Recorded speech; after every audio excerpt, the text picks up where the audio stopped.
It's good? Oh, yeah.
Är vi redo för stream? All right. So welcome down, and I'm so very glad to see that there's actually quite a bunch of people who managed to find their way downstairs. Welcome to the small stage or the studio stage. Just because it's smaller doesn't mean that the talks are worse. They are probably actually going to be even better.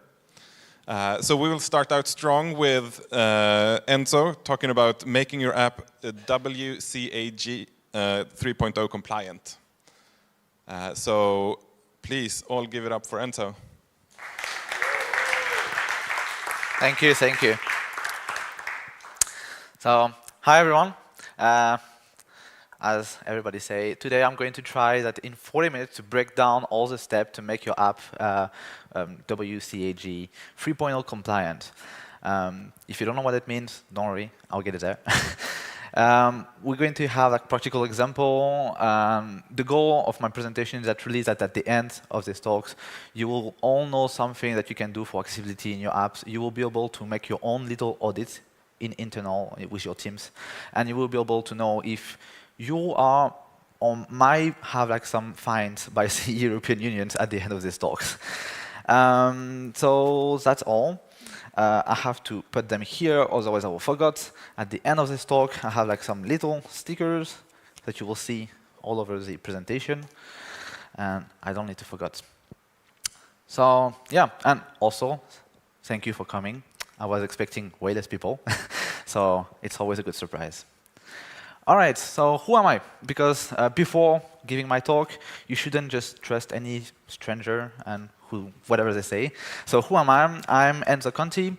I'm currently serve as a CTO of a company called EasyMob. We are based in Paris. I'm French. Before that, I was 6 years freelancing with Flutter in my own company. And recently, very recently, I'm a Google developer expert in Flutter and Dart. So I don't know what it's worth, but that's. And I also organize a Google developer group of Bordeaux and the Flutter meetup group also in Bordeaux.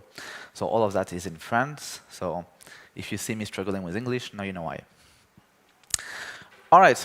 Firstly, what is accessibility? Is there like some people here, just by show your hand, if you don't know what is accessibility at all? All right. I mean, like, you're all experts, I guess. So let's see. I still made a few slides, so here we are. So here I took the definition from Wikipedia, and they say that accessibility is making content and services accessible to people with disabilities and more generally to all users. There is a very important point here. The more important point is later on in the sentence, and it says more generally to all users. So what does that mean here is that making your app usable for everyone is accessibility. It's not the other way around. You're not making accessibility for a few disabled people who have deficiencies or something like this. No, it's like when you make accessibility, you make your app better for everyone, and that's very important. So, if you're not convinced by these statements, you can actually see the keynote of Flutter Friends from 2024 was made by Craig Labens. So it was his thing about universal design and stuff like this. He couldn't attend this year, but it was a very good keynote presentation. So if you didn't see it last year, I recommend it.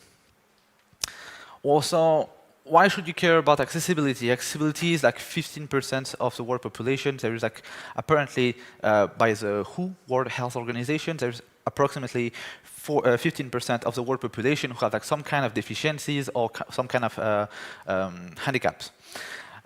So that's a big number. That's like 1,230,200,000. I don't know. I don't know how to count in English, so whatever.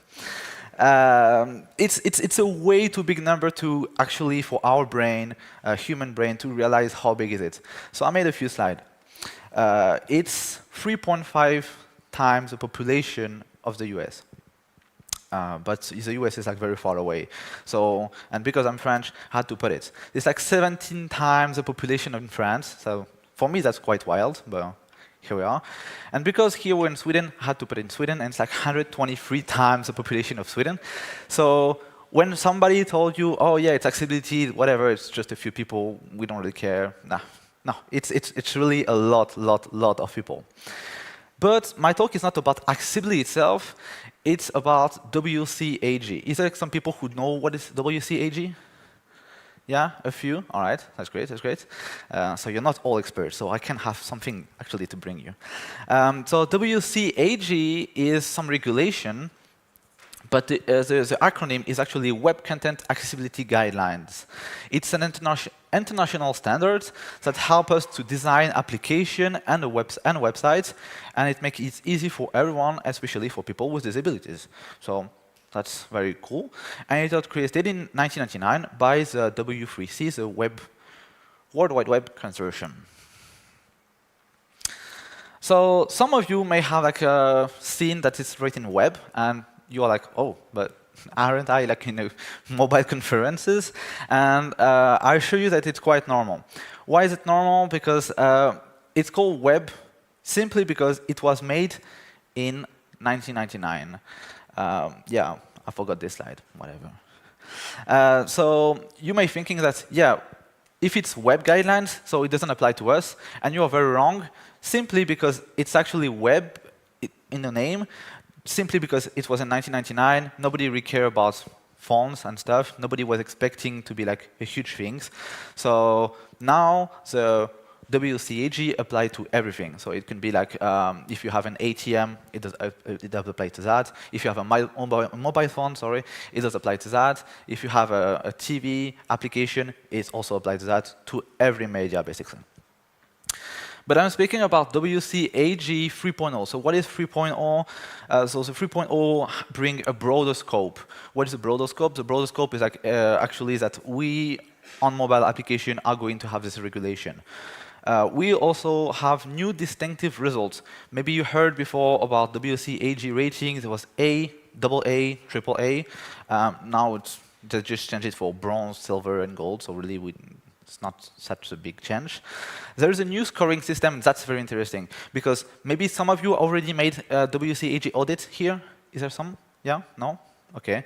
So before it was a really big punishment if you pass or not pass. It was either you pass the requirement or you fail them. There was no in between, and it was really frustrating because like sometimes you just forgot a tiny little thing on your app, and your rating was going way down. So now they changed that, and that's very cool. And they are renaming the WCAG to W3C, which come from World Wide Web Consortium Guideline, Accessibility Guideline, and because that's just a better name, because it doesn't include web, neither content, and that's what the problems I had with the naming before. So before I go too deep in the topic, I have to say that the WCAG Guidelines 3.0 are still experimental. They change quite a bit. The latest version was December 2024, but they're expecting to have some little change by the end of 2025. So, I think you're all here to know how to make an application really accessible. I will try my best, so let's make your app compliant. I have a little disclaimer because this is basically how you make an audit. It's basically a very long Excel sheet. It's quite boring, so I decided to just not do that in live. And I tried to just make random points, and I just hope you will have a better takeaway this way. And at the end of this presentation, you will also have like a similar grid to take home, so you can audit yourself at home. Second disclaimer, I have, not hidden, because I'm not really hidden, I have put in my presentation a lot of red dashes. If you saw them, it does have an hidden meaning. The meaning is, if you saw one of those red dashes, it means that it's not part of the regulation itself. But if you just go make accessibility only for regulation and not having fines, then you're just not going all the way in. And it's quite sad because you will just make your app accessible for European Union, but it's not really accessible for people who actually have disabilities. So when you see one next to a requirement or next to a section, it means it's not mandatory, but if you do it, that's always better, so please do. And here we start. So, I hope I didn't bore you too much. Firstly, we're going to speak about text.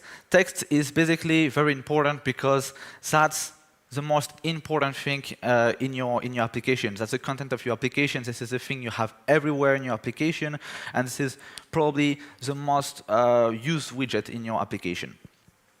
But they are already like very problematic for an accessibility point of view. Why? Because they should scale. They should scale, and they should scale normally. They have here I made you like an example where you can see the text scaling, and normally in Flutter we don't really have to worry about this because I don't know if you over tried, but if you go in the settings on your phone, you crank up the size to the maximum, and you will see that basically Flutter does the job, make everything, and the text scaling works.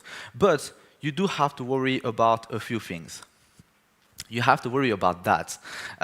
This is text overflow, happens quite a lot of times. The problem with that is like, you can see the full text, so it's problematic. So your user will not be able to just scroll on your view, and so they will not have the full story of what you want to say on your app. So that's the problem. But there is another problem that this one, let me go back, sorry. The text overflow, most of your application actually do it correctly, hopefully, but normally this is something you should care about, so that's OK. But there is another thing, another symptom that I see very often on other applications that make text not accessible. This is the ellipsis. A lot of people make the text overflow ellipsis. The problem with that is that it's not accessible either. It's pretty cool because when you make article or news or I don't know what's your app content, you can just say, oh yeah, people will see later on.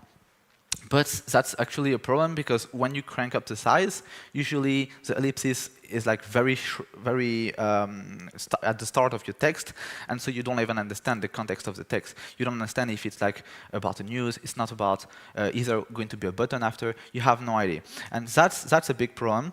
So just be careful with that. Please do. I wanted to show you also this chart. This chart comes from the EAA. It's the European Accessibility Act. So this is another accessibility rule set made by the European Unions who are different, but they are basically 90% the same as the WCAG. What does this chart say? This chart says it's very important because out of the 400 page of PDF things that there is in the European Accessibility Act, this chart shows how far away, how big should be the font size in millimeters compared to how far away you are from the screen. And that's quite important. Because, of course, if you have a phone, you are 20 centimeters from your face, you don't need to have the same font size as if you are watching a billboard outside and having like font size 12. So my point being, don't do super tiny fonts. Don't make bad use of the text scaler. You should be really careful with that. Maybe the smart move is just let Flutter do itself for the text scaling. Another point, and this is where there is a red dash, careful. Another point is like, please do use like a normal font. Don't go like all the way like on a very cryptic font with like different like a shape and like very difficult to read. I have memories of like this software called MSN from the 2000s. It was really a nightmare to read anything on it. So please don't go this way on your app. And of course, I didn't bring it here on my slide, but of course, make internationalization. It's always a good thing. It doesn't cost a lot usually.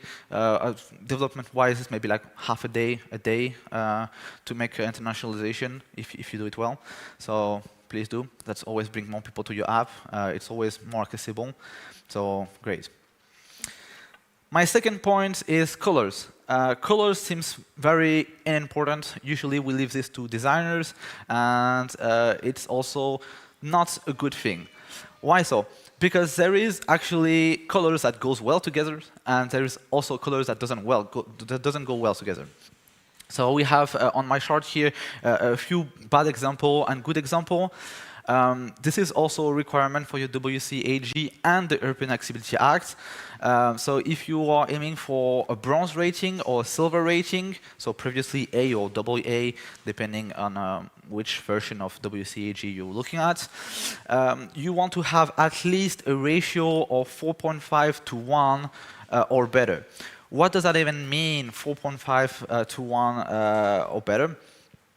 You can actually calculate this with this webaim.org. It's a Mozilla thingy website. And so you can like pick up a color like from your text, pick up a color from your background text, and it just show you if it goes well with the regulation. Because there is nothing worse as not seeing the content of your website or of your application. So the goal is not to just make restriction on your designer. So the goal is to actually just have your text visible by all the people, and especially the visually impaired people. So that's this. We also have something which is quite important, and I see a lot of problems usually on applications with this. Is this error and success? It can be very tricky. And here I'm going to take an example of a login form, but you can have the same problem for making a payment or any asynchronous action basically in your app. What usually people have is like on the bad example, they have, for example, a login form here, and you can log in, and as visually paired people, I'm not impaired, so I can see that there's an error because there is a red square. It just shows that the password is not good. So I definitely understand that something is going wrong. But if you have somehow daltonism or any other problems, then you can see, because it doesn't say any other text. There is no other information except the color that says that there is an error. And so as a daltonist person, I would just push on the button, I don't know, for example, login, and nothing happened because I don't know what's happening because I don't see the red color. So please, whenever you have any asynchronous action in your application, whether it can be like a failure or a success, please bring it to at least two different ways. It could be through colors and text, could be with haptics, could be with sound, could be a lot of other ways, but at least always two different ways, because maybe the person will not have the opportunity to see the first way. Yes, I'm just checking if there was nothing else, sorry.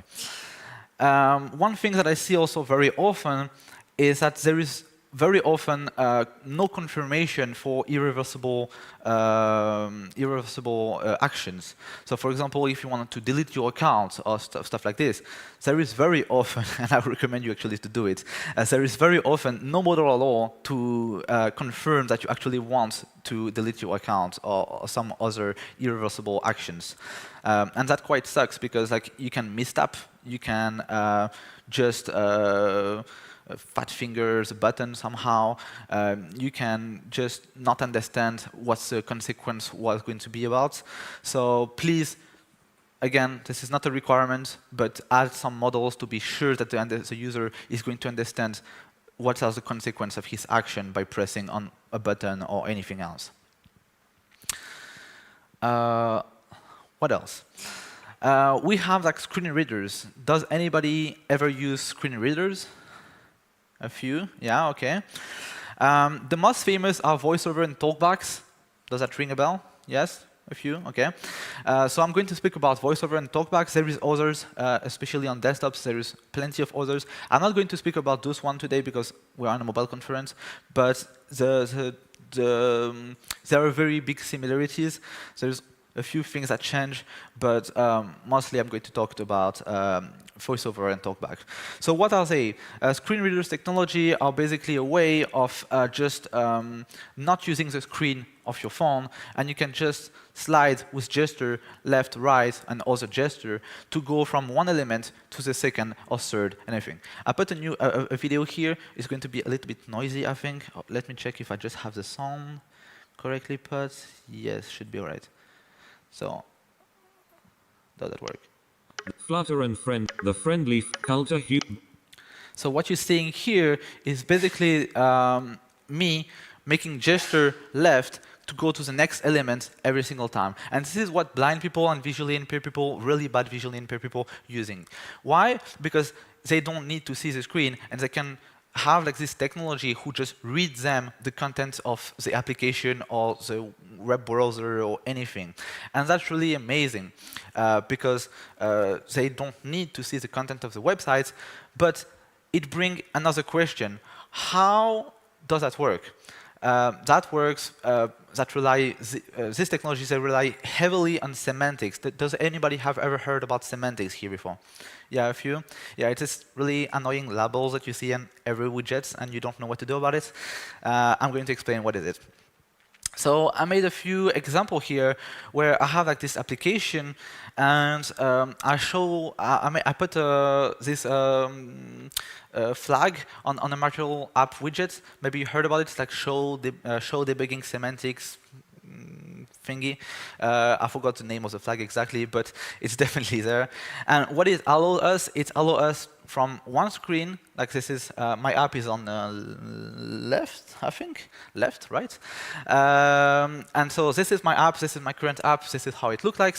But if I activate this flag, I can see it like on the right. What does it do? It allows me to see exactly what the screen reader is going to read whenever I go on this element or the next one or whatever.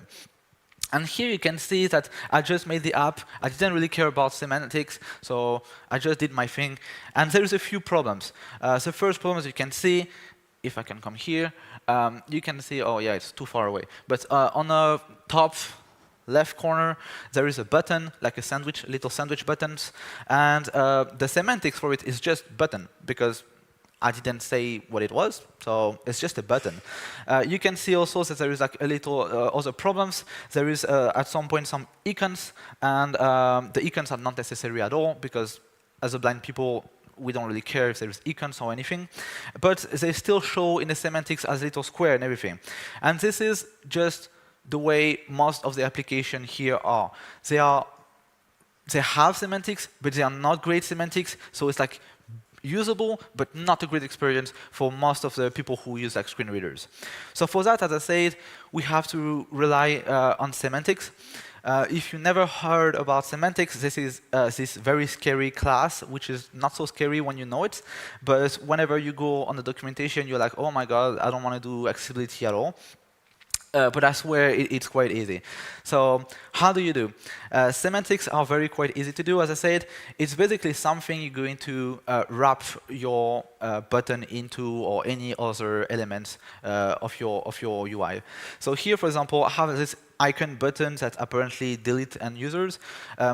If I'm not using like screen reader technology, I can understand that it's a delete action or something like this because there's an icon .delete thing. So I understand that it's a little trash can icon, and I understand that it's going to delete something. But again, as a visually impaired person that I'm using screen readers, I'm going to go on this element. I'm going to see, they're going to tell me, oh yeah, it's an icon button, but I have no context on it. So this is why we add the semantics widget all around. What it does is like you can add a few flags on it. For example, the most important one is the label one. You see that, oh, I'll put it in French, I'm sorry.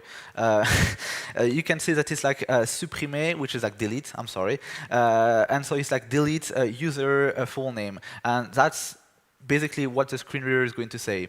Whenever you're going to this element, it's not going to say icon button, but it's going to say delete user full name with the variables. But you can also say that it's a button because it's going to be a button. So now it's going to say delete user full name button. And this is a very important indication because, again, as a blind person or as a person who uses like this kind of technology, you never know what is a text, what is a button, and what is a link, and this kind of stuff. So here you can add also if this is a button, if the button is enabled, and this kind of stuff. But we're going to come back on that later on. What it brings us, it's actually helping us to actually make optimization of the semantics. So now you can see that we have like 3 different kind of fonts or view. This is all the same view again. You had the 2 first that we already saw. So this is my view as a visually paired pupils and how I can see it. In the middle is like the non-optimized semantics view. And the third one is like the optimized one. So what we can see if we're gonna check like our sandwich button again, we come from sandwich button. On a non-optimized version, it was just saying button. And now on the third one, it's going to say open the menu button because it's important. And you have the same all over the UI. You can also see that now as a semantics, we're going to remove the little icons because, again, as a visually impaired people, you don't really care about if it's pretty or not. You just want it to be usable, and that's the most important thing. Now, I want to speak about image labels. There is this thing with VoiceOver and TalkBack. You also go over images. Most of the time, it was going to say it's an image, but you have no idea what's the image. If it's important to your content, it can be very problematic. Nowadays, from like, iOS 17, I think, we have this thing called like image description. So what it says, like basically using some kind of I don't even know if it's AI or what, but it has like this kind of thing where whenever with the screen reader technology will go over an image, it will try to describe the image. But again, it's very experimental. Most of the time, it's going to say something very basic. It's not going to have like the full content of what you want to say. It might be problematic this way. So how do you fix that? It's very simple. I already spoke about semantics, but you can just have like this field on SVG pictures, for example, if you use SVG Flutter thingy package. So you have like the semantics label. Here I put like a semantics label. It's like Flutter and Friend logo.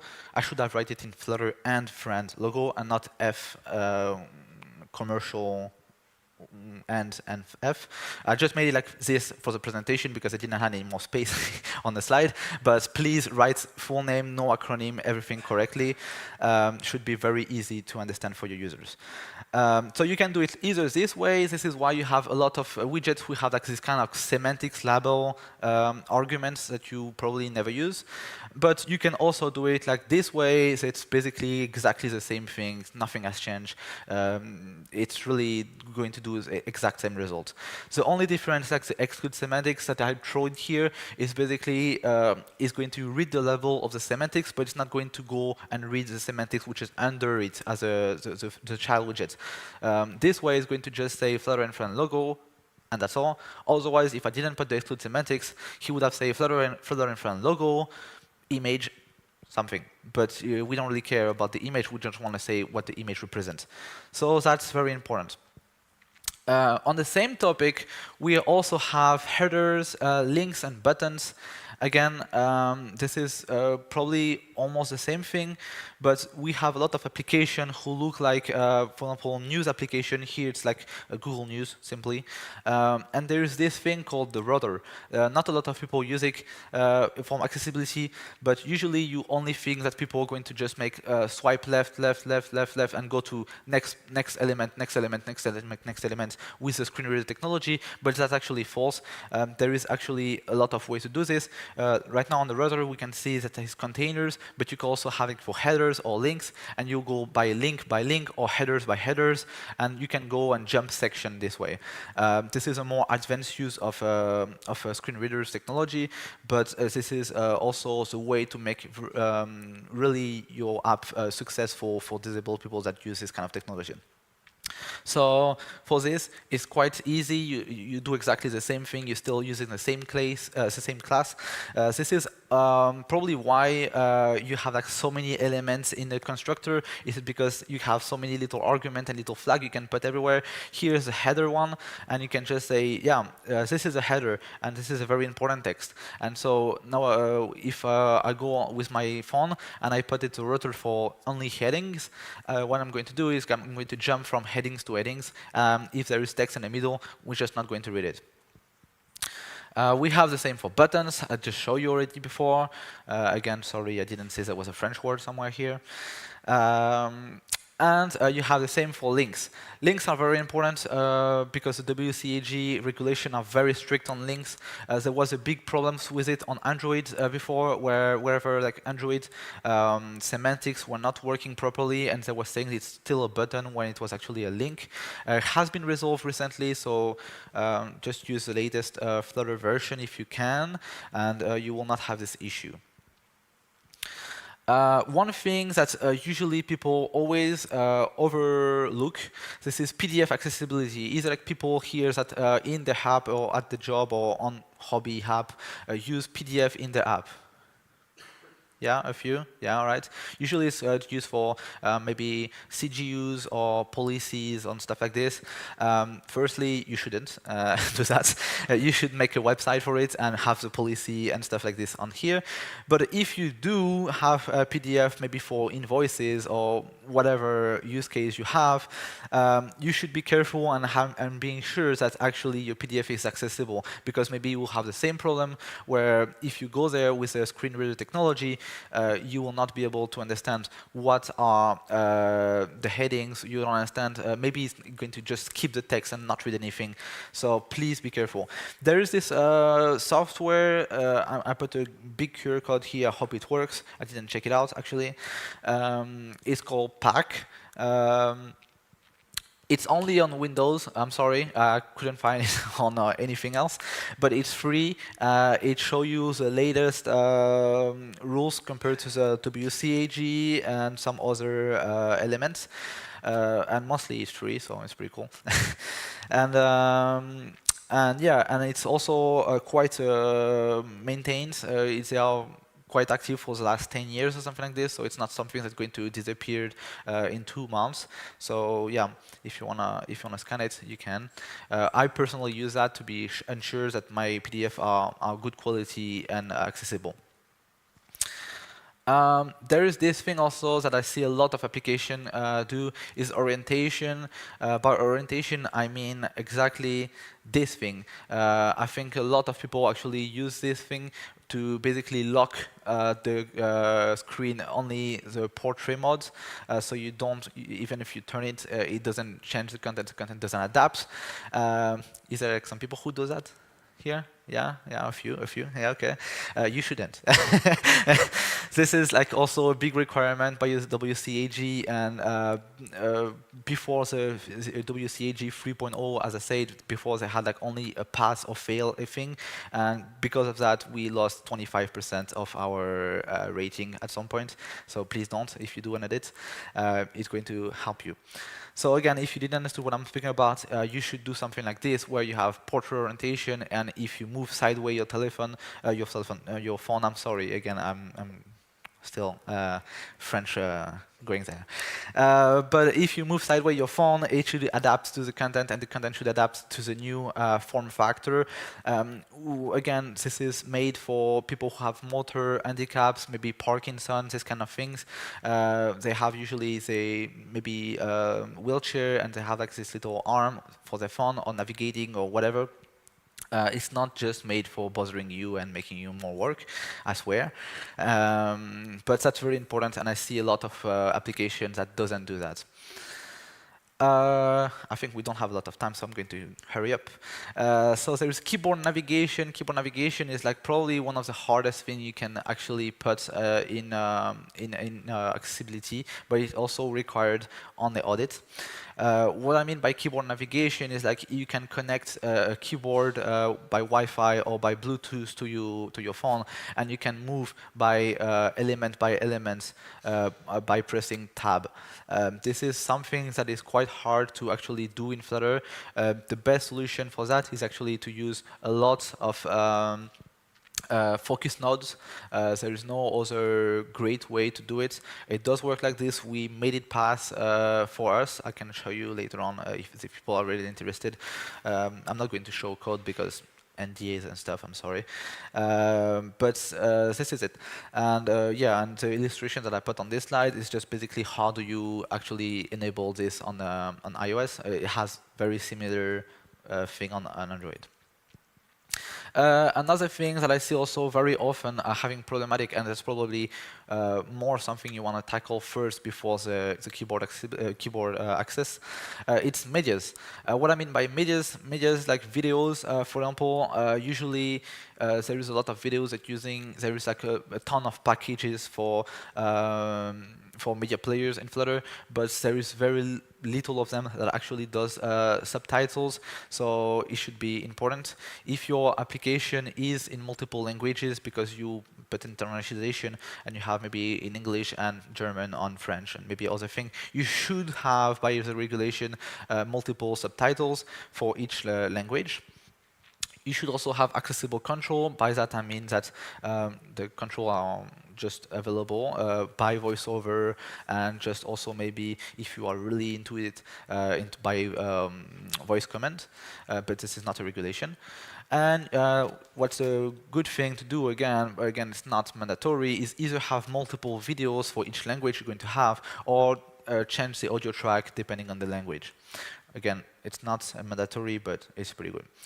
For podcast, there is this thing, you need to have like the transcript of the audio, so is there any audio content like music or just in general podcast usually, I mean like this is what I use it for. You should have a transcript of the whole podcast because some people firstly are not going to listen to it, and this is also like one of the things I personally recognize it in myself into that I don't especially I don't especially need to listen to a podcast. Maybe I just want to read the content of the podcast without having to read it, to listen to it because I'm busy or I'm doing something else. So this is something that all users can enjoy with this feature, and not only people who have disabilities. And you can also have like speed control. It's not something which is mandatory again, but if you ever have been like next to somebody who is blind, they usually have this screen technology very fast. They listen to stuff very fast because they have like used to it. Usually it's like 300% speed. So make speed control. If it's just a very long thing, they will probably not enjoy it because again, it's just a preference, but it's pretty good. I think it's last 10 UIs. By this, it's like something which is definitely not mandatory at all, but I see also it in a lot of application. It's basically the placement of buttons. A lot of time you can see an application that does it wrong. You can see the button on top left, which is very hard to actually use with your phone. If I have my phone here, maybe you can see it, but if I have to reach on the button on the top left, what I'm going to do, I'm taking risk of just making my phone fall. So it's easier to just like having like this part, like the triangle, the lower triangle, to actually use your you put your buttons and your interaction there. So just stop putting buttons like out of reach. And that's it. I think we're just in time. I hope you actually enjoyed it. I put a QR code here. If you all want to scan it, it's just to have feedbacks on my presentation. Maybe you found this not so good. Maybe you found this like you want to make more technical or something like this. If you have many questions or not, you can always come to see me for maybe I can make resolve you a little accessibility issue that you have or some questions. So don't hesitate, and please come. I have stickers. So that's all for me.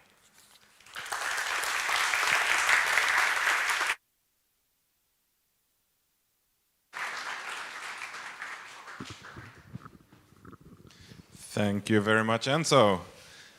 So for the ones of you who want to go and see Roa's talk about visualizing algorithms, please use the staircase to go up to the main stage. In a few minutes, we will start with Albert on how to write a button if there's no material, or Cupertino. So we will be right back. Just gonna get stuff started up here and let people come down.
All right. So now it's time for the next presentation. So please give it up for Albert.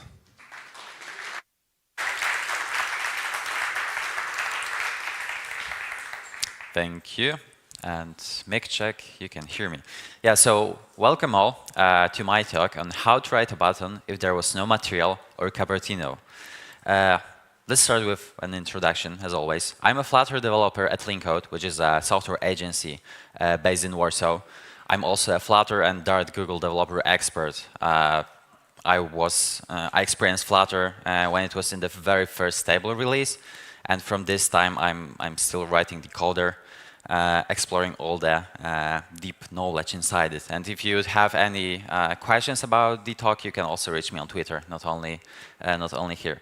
So the first question that might arise would be, why would we want to make a button or basically any component? Because this is just, let's say, a template of what you need to remember when you are creating your own components. Well, the first thing is that the world doesn't end on material design or on human interface guidelines from Apple. Your designers may have other ideas on how the UI should look like. Maybe it's not based on material at all, so this should not have ripples. It should not have anything in common with any of the already existing design systems. There are also other design systems that may not use material or Cupertino at all underneath, or they might, but it's pretty well hidden. But there's also one more reason why would you want to maybe take a different approach, and this is that the Flutter team is starting to put their plan into action on decoupling the design from the framework to a separate place, so that the material and Cupertino design systems will no longer be part of the strictly part of the framework. It will be much easier to have your very own design system that's not tied to any of the concept of the existing stuff like material or Cupertino. And if you want to learn more about this decoupling, there's a link for this. So what's our goal for today's talk? We will create a very simple looking button like this in a few different platforms. It's a simple button that just rectangle with some corners. It is usable. You can interact with it in a few ways.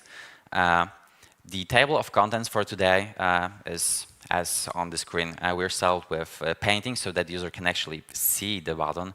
We'll handle the gestures. We'll go into handling the active state, and we're gonna go into more complex stuff, to stuff that maybe you're not really thinking about all the time when you're working Flutter. Stuff like the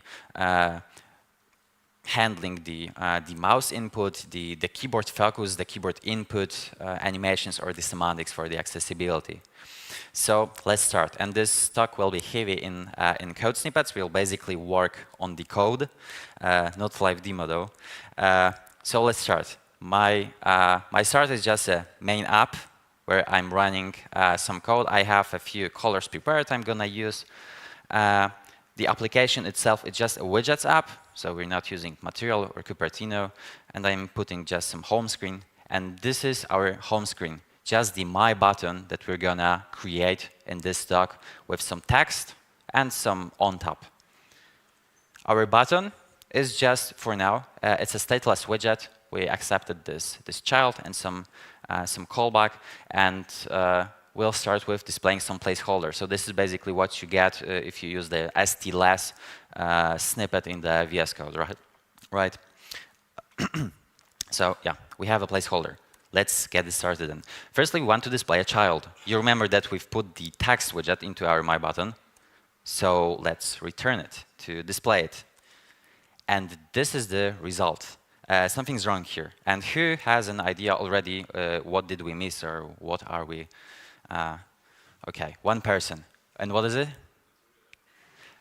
No, not the material app. We don't want to use material app. But if we look at the debug painting, if we toggle the debug painting, we can see that the text is there. It's just white. It has the default color, which is, well, it looks like it's white.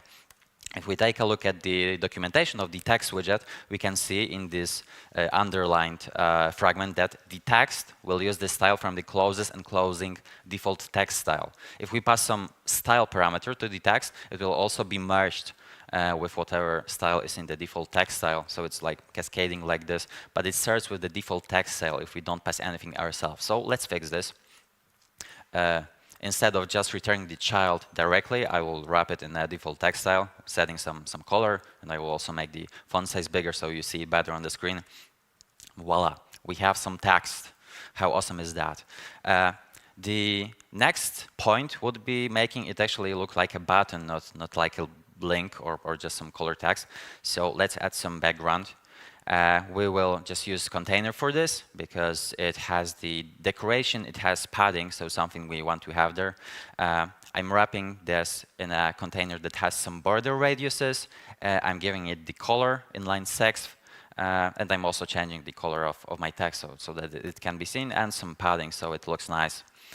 This is what we have right now. Awesome, so we can see the button.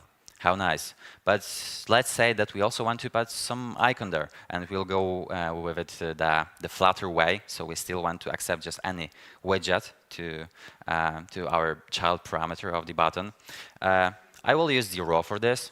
I will pass the icon right next to the text. And by the way, this is the only place where I'm using the Flutter materials. It's for these icons on line 11. So I've put the row, I've put the icon now. This is how my button looks like. Well, the situation here is analogous to of the default text style, but we can see that the default color for the icons is for some reason black and not white, how it was for the text.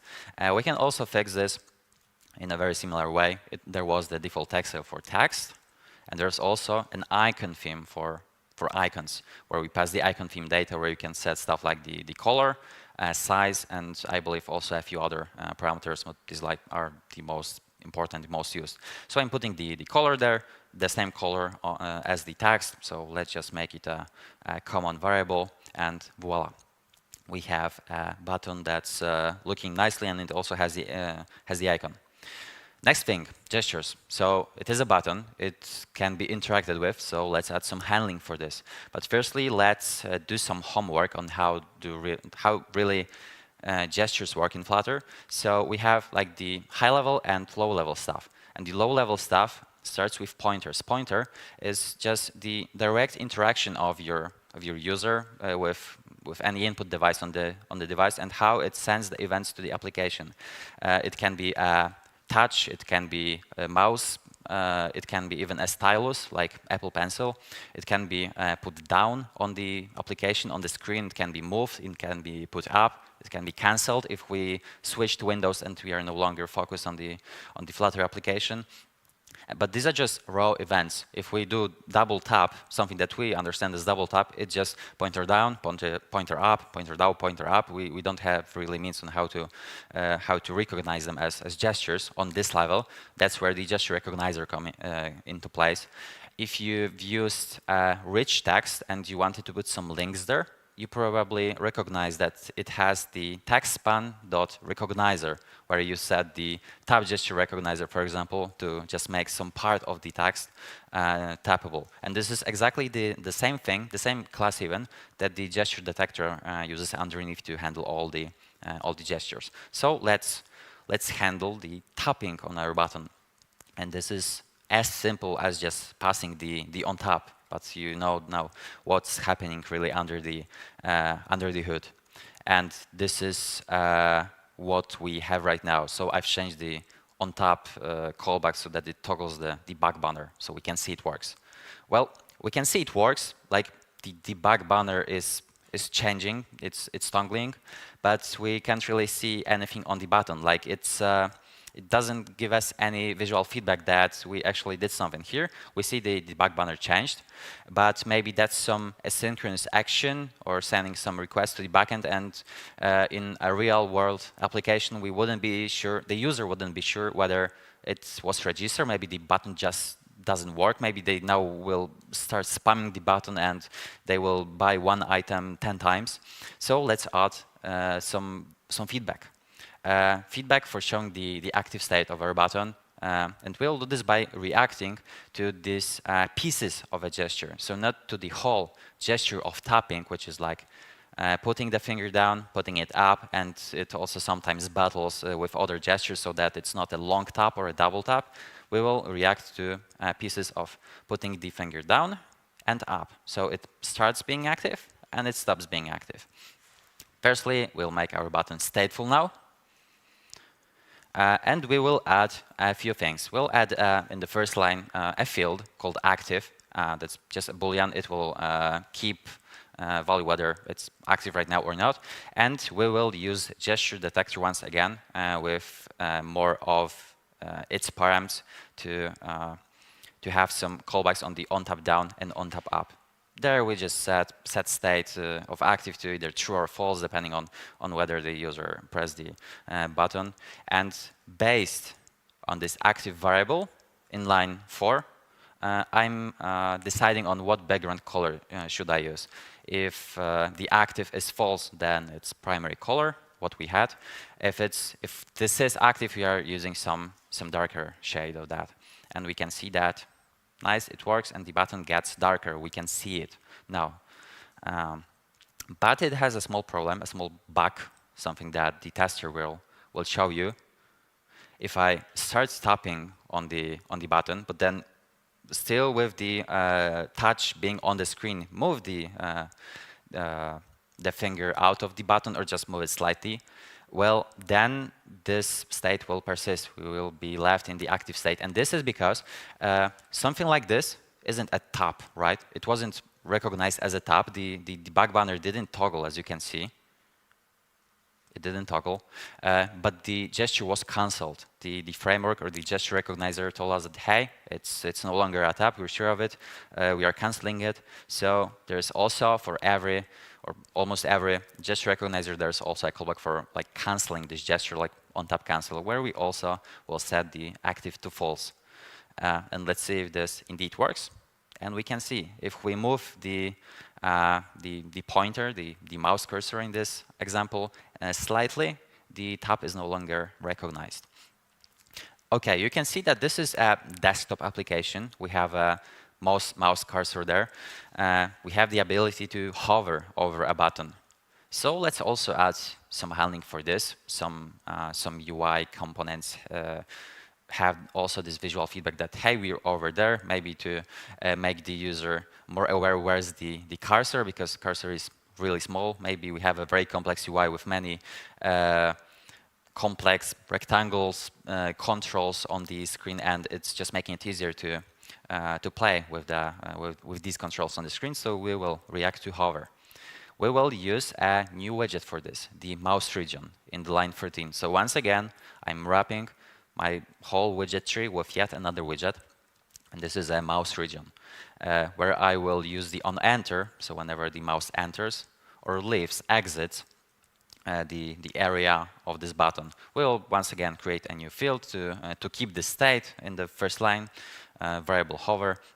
And once again, I will also switch in line 7 over this variable whenever the button is not active. This is the result. You can see that if I hover the cursor over the button, the color changes slightly, less to something less dark than the active state. So this is it. Once we're there, once we're on the mouse region widget, we can also pass the cursor, which is basically, it changes the icon of your mouse cursor that appears on the screen from this arrow to this pointer icon. There is plenty of values in them in this system mouse cursors, depending on what you want to achieve. There's like these double arrows for like resizing vertically, horizontally, or moving. You have access to basically all the operating system cursors available, and it's a pretty nice abstraction on how different sets of these icons, of these cursors, are available on different operating systems. And now we have this nice pointer cursor when we're hovering over the button. Nice. The next thing, the keyboard focus, and here I would say starts the part that we can sometimes forget about, but it is still important to some users. So keyboard focus. Why would we want to add a keyboard focus? Okay, this was a desktop application, but maybe we are creating a design system or a button, custom button, just for a mobile application. Well, if we take a look at the web content accessibility guidelines, which are now in the 2.1 version, level AA, mandatory for a big amount of companies, of enterprises, because of the European Accessibility Act that I believe you may have heard in the previous talk. You need to fulfill these requirements, these guidelines, and there's the whole guideline like this action, keyboard accessible, that tells you, the developer, that all functionality that should be available from the keyboard, or all interactive stuff should not only be interactive by tapping on the screen or playing with the mouse, but also by the keyboard. And we have the success criterion 211, that all functionality of the content is operable through a keyboard interface, etc. So let's talk about focusability, or let's add it to our button. This is very easy, actually. It was also mentioned in the previous slides. We just wrap once again our widget tree with yet another widget, and this time it's focus. If you have seen different widgets from the framework accepting the focus node variable parameter, this also accepts the focus node variable. This is the widget that actually manages the focus of particular element. So when we add it to the widget tree, it now makes our widget focusable. We can get to it through tabbing by keyboard. And I will introduce yet another variable for keeping the state whether my button is focused. And I will set this value on the onFocus change. I will also print something so that we can see that it works. Here we are on Flutter Web, running on this Chrome that you get when you do Flutter run. And you can see that the address bar gets focused for a moment. That's because I'm tabbing whole Chrome application, basically. And you can also see the console of this application, that it prints that focus change to true or to false. So we can see that it works, but we don't really have any meaningful visual feedback on the screen. So let's change it. And actually, there is also a success criterion on the WCAG, also level AA, so something that you should comply with for the EAA, many different shortcuts. And this is focus visible. That says that any keyboard operable user interface has a mode of operation where the keyboard focus indicator is visible. So something that indicates that, okay, this element is now focused. So let's do this, but also if our designer maybe isn't so keen on all this accessibility stuff and doesn't have idea on how this should look like, we can take example from yet another success criterion on how this should look, because why not? We do have comply with the level AA, but it's not bad if we also comply with some of the guidelines, or even all of them from the AAA level, right? And this is for the focus appearance, which says how this focus indicator should look like. And it should be at least 2 pixels thick and have some contrast ratio difference between the focused or unfocused states. So we'll do this, we'll follow this. You remember that we had this container with the box decoration that set the background color. Here I'm also setting the border in line 16, and the border is being decided in line 3rd with this focus variable that I've created. When the focus is true, I'm putting some border, a very big one because this is big UI, big screen, and the stroke is outside. This is how it looks. Okay, this is very nice. We can tab over our application and actually get our button to focus, but guess what? We still have to use mouse to invoke the on tap. We can't activate this button with keyboard. So let's fix this. Yeah, invoking on tap on key. So let's add a few more things. Firstly, we will once again wrap our widget tree with yet another widget that's actions. And who knows about the actions and its counterpart shortcuts widgets? Have you heard of them? Okay, some of you. So the actions widget is for handling the intents. What is intent? Intent is something that with the shortcuts widget maps keystrokes, like just tapping one key on the keyboard or gamepad perhaps, or I believe mouse perhaps too, because it can have these weird side buttons. It maps these logical keyboard keystrokes into some intent, and we can then handle these intents in different places in our application, because we can wrap the whole app with the shortcuts to just have a set of shortcuts, and then we'll reuse these intents depending on what's actually currently focused.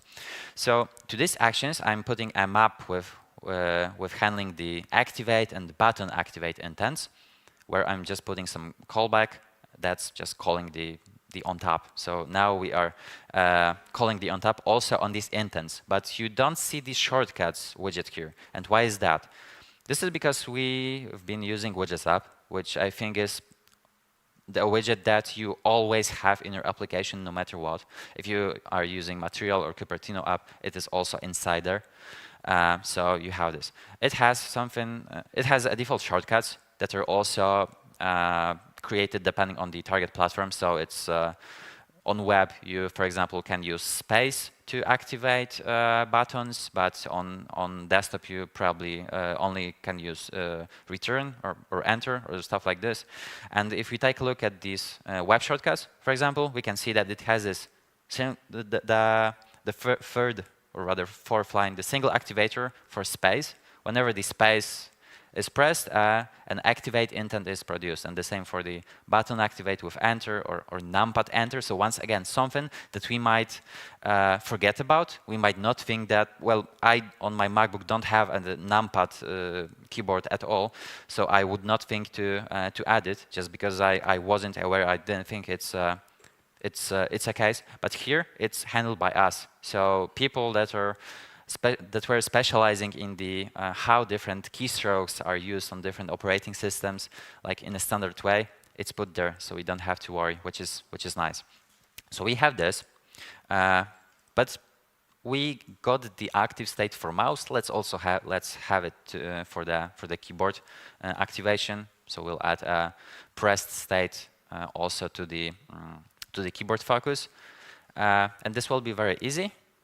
In my handle activate intent, which previously just called the on top in line 7, I will just in line 10 set the active to true whenever I activated this intent. I put enter or space, and after some time, here 100 milliseconds, I will set it back to false, and I'm using timer for that. I'm also remembering on closing it in this pause. So let's see how it works. You can see that my mouse is here, my hands are there, and just by tapping on the keyboard on enter or on space, we can see that both the debug banner toggles, so this on tap is being called, and also I have some visual feedback so that I can also see once again that this button works and it probably handles my request in the real app. But there's one problem though,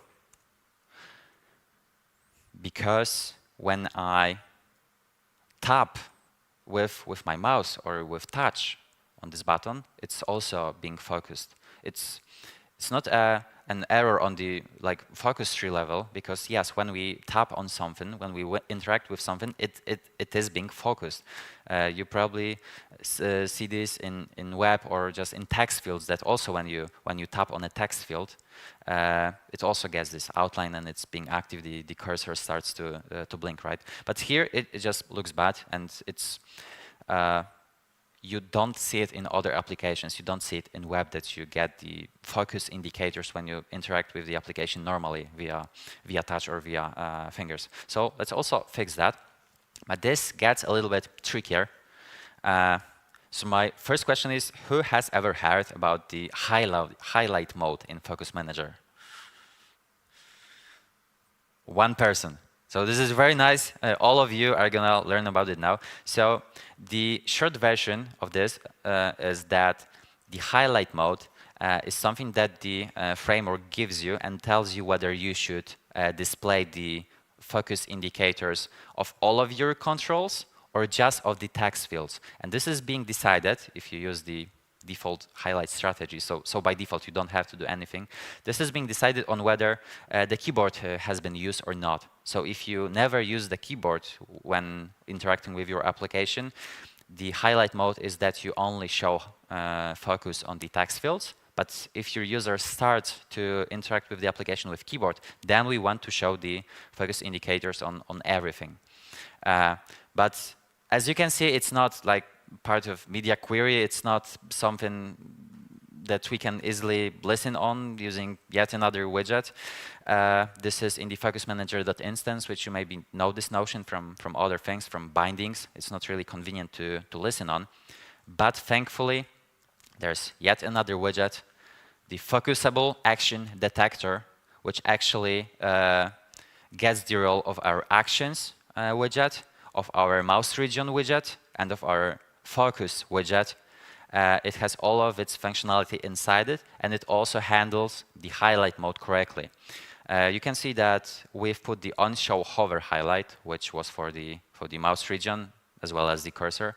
We've put the actions there, but we don't have on-focus change, because we don't really want to react on focus change. We don't want to show the focus indicator always when something's focused or not.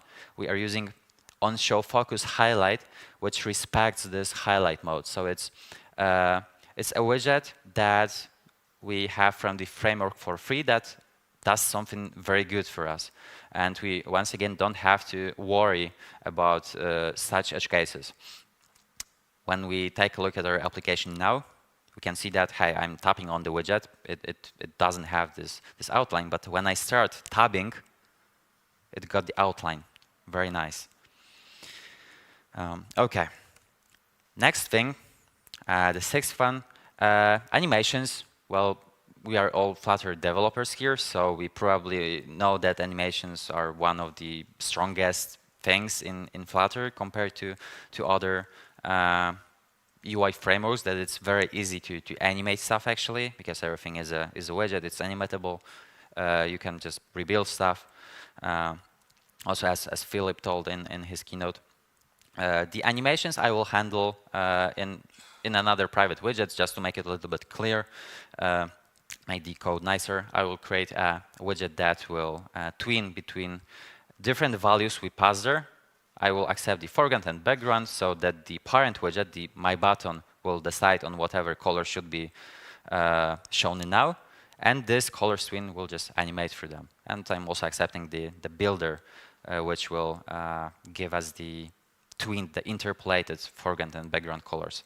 The build method is only using that tween animation builder. And if you didn't know that you can do something like this, take a look at line 7th or 11th, where I'm just putting the color tween with just the end parameter. The tween animation builder, or just other implicitly animated widgets, take ownership over whatever tween we pass there. So if you, for example, by the way, this is a common bug that you can make.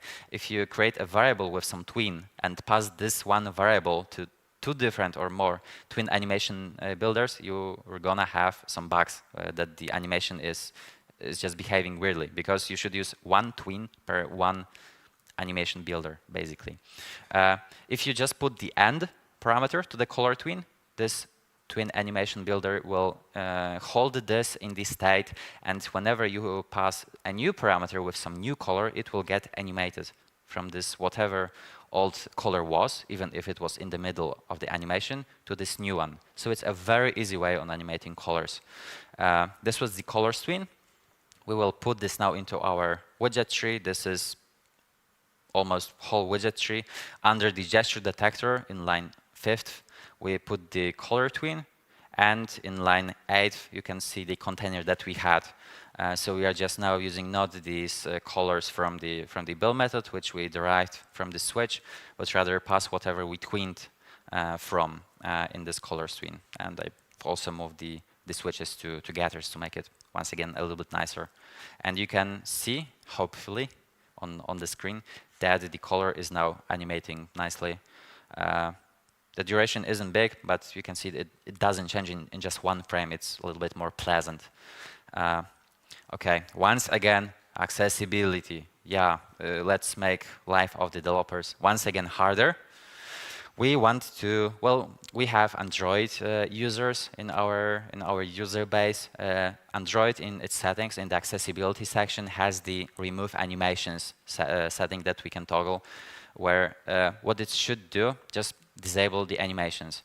On iOS, there is a setting called reduce motion, but it's only for motion. It's not for changing the colors where everything stays in one place, so we don't have to worry about iOS in this case. But there is this remove animations. How to handle that in our code? And this is actually a very neat part. You don't have to, because the framework does it for you. If you use the animation controller which is used in the twin animation builder inside, it does respect the disable animation. You can see it right on the bottom on line 651. There is this, if the behavior is normal and the disable animations is true, then the scaling of this animation is much smaller. So basically the animation takes 1 frame or 2 frames or something like that. So there's no animation whatsoever. If you do have some animation that you want to keep, under no circumstances should be influenced by this operating system setting for some reason, you can alter this with the behavior parameter of the animation controller. So yet another thing that's good to know. And last but not least, semantics. The semantics tree. We need to also have a nice semantics tree for this component in our design system in this button. The semantics tree is something that screen readers, among others, use to get information on what's on the screen, what and how it should be announced to the users, to talkback or voice over users. And if you are on MacBook, we can use Accessibility Inspector for that, for the iOS simulators, I believe physical devices too, and for desktop apps. Let's inspect our button, and now it's running in simulator. It's green because it has the the focus, like in widget inspector. It just makes the widget in some color, so we see it's being inspected now. And in this inspected element, we can see that it has some label, tap me, so exactly like the text. Well, this is nice, we want this. It has no value, it has some traits. One, the static text, and it has some actions, only the activate. So we already have something, even though we didn't put any semantics handling ourselves. If we take a look at the debug dump of the semantics tree, which we can do by calling the debug dump semantics tree function in the code, or if we are running in the application in the terminal with Flutter run, we can type capital S, then we'll get also this tree. This is the tree of the whole application. The first 3 nodes are coming from the view, from the widgets app, and from the route, if I'm not mistaken. The 4th one is our button. We can see that it has some size, position, it has the tap action, it is focusable also, so something that we did not see in the accessibility inspector, but the Flutter provides feedback about this thing, and the label. If we would be to listen to this button on voiceover, it would just tell tap me, and that's it, nothing more.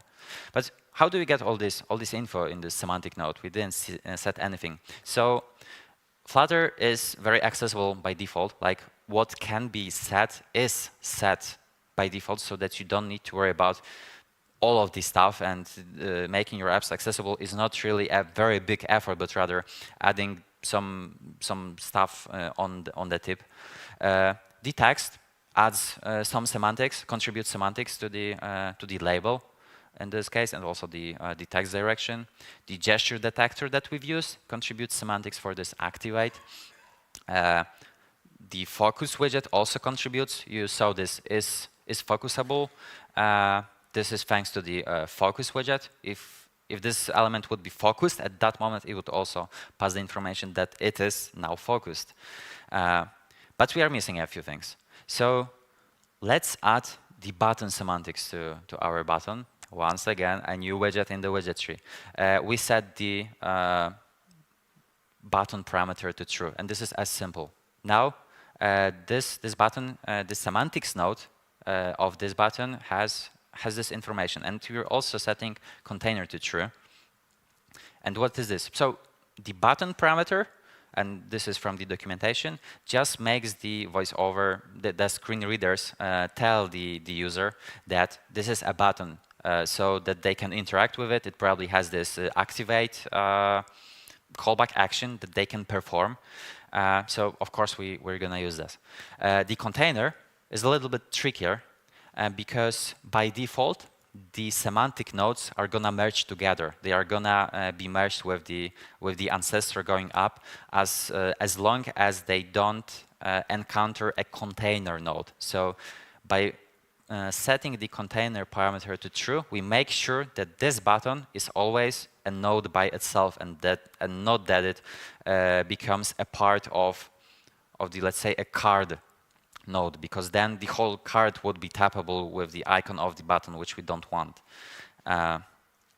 And now, after these changes, after just adding this semantics into the widget tree, we can see that, well, here it's just a small change. The traits is now not static text, but a button. And if we will click play or hear this ourselves with the voiceover, it will say, tap me, button. This is what the screen reader users will hear. And our semantics node tree is altered also, of course. You have this flags is button in the most deep node of our button. And these were all the layers that we've covered. You need to remember about all this different stuff when creating components to make it truly accessible, usable. And it's not only about being complied with this European Accessibility Act. Maybe you don't care, maybe you are just creating something for yourself, or you don't file on under this act. But maybe your users are power users and they use keyboard. They are very fast on the keyboard or whatever. But what's next? Because this was plenty of work, or what's more important, this was plenty of knowledge that you need to have in your head when you're creating this stuff. You can very easily forget about some things, like, for example, this numpad enter handling. But fortunately, because of this decoupling design effort that the Flutter team is now starting to do, there is also a subtask that's called add more basic components to the core framework, so that creating your very own stuff, your very custom components will not be as requiring from you about all the different subfields of the framework, but rather keep you focused on the stuff that matters for you, and all of the needed stuff that are standard for everyone, for every component, will be done for you. So this is an effort that is very good, that's finally coming. And we don't have to rely on elevated button from material anymore. And this is the end.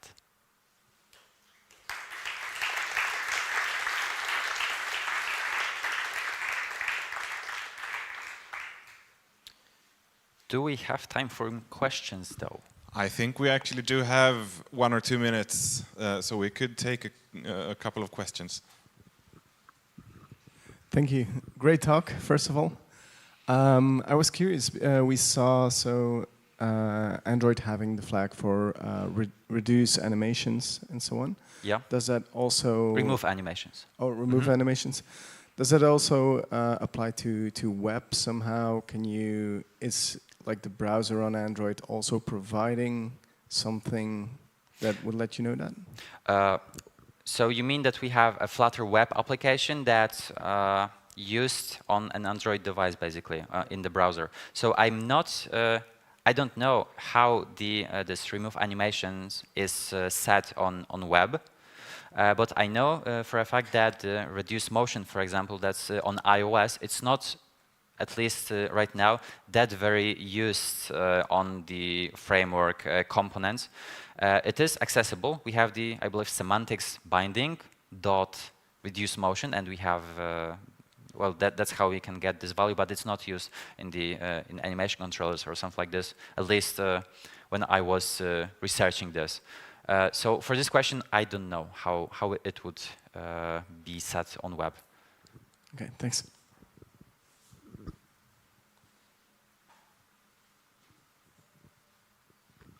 Hey, thanks for that. I know that in link code you have the your internal design system. Do you use that approach in your design system that you spread across the products, or this is coming? Yes, it's being used. I'm leading that design system in the company, so this is something that we're putting a big effort on, and we are also testing that, like by writing widget tests. For example, adding the expect some widget semantics contains or semantics matches, just to make sure that it's not broken by mistake or by some addition or by some framework update sometimes. So yes, we do follow this. And regarding the semantics part, the semantics tree, what is also worth mentioning, I'd say, in the enterprise world, or just when you have some automatic testers, we, in a few projects actually, so I think it's pretty common, have had Appium testers that were adding identifiers to our code to make all the components accessible using the semantics identifier, because I believe this is what they like to use. Maybe that's standard in Appium. But you are adding semantics identifier, so you are altering the semantics tree in some way. Sometimes it's it doesn't hurt you at all, but sometimes they need to have some elements be separate when for the screen reader user, you want them to be the same. For example, checkbox list style, you have a checkbox and some label next to it. For the user of a screen reader, you want this to be a one node. So that's a checkbox with some label that they can activate when they hear the label. But some Appium testers would they might want to have it separately so they can check whether this and this appears on the screen or whatever. So also, that's yet another thing to keep in mind, the whole testing and this meta testing level even. All right, I think that's all we have time for right now, but Albert will be around so you can continue asking questions to him personally. In about 20 minutes, there will be slides karaoke up in the main stage. During this time, there will be lunch, so lunch is served up there as well. So just go the staircase up and you will get lunch. And then 12:45, we're down here again with Rūdolfs, with Is Your App Faster with const. So welcome back then. And once more, give it up for Albert.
All right. Hope you all had a great lunch.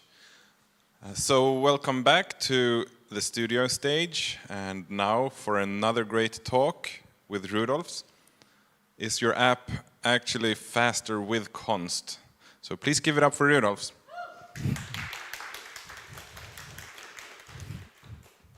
All right.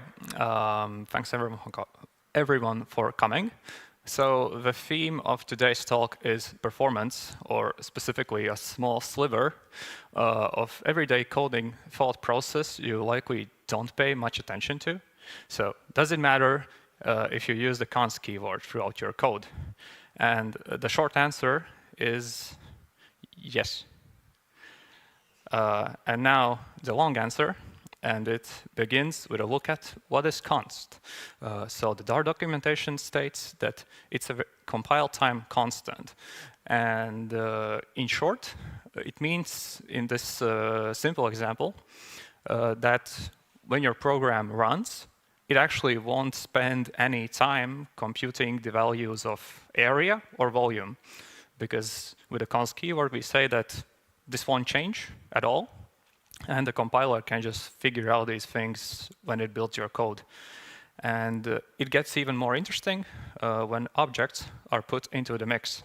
So it's possible that if all the items in your class are immutable, so marked as final, then you can also declare a const constructor on that entire class.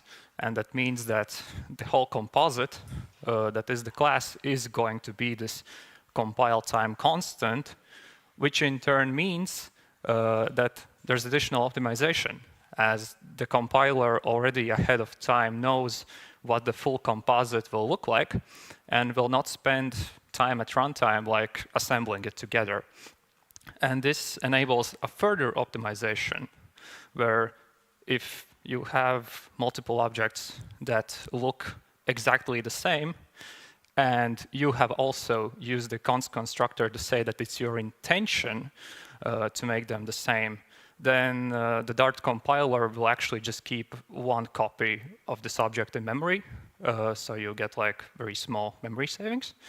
And it also ensures that if you compare equality on those objects, then they will by default compare equal. So you may know that if you have like two objects and you want to check if they're equal, you have to basically implement how that equality check is performed yourself if you're like interested in the underlying values. And this process is called canonicalization, and the one and only instance is called the canonical instance. So yeah, underlying the difference in comparison. So by this time, I imagine this all sounds pretty boring.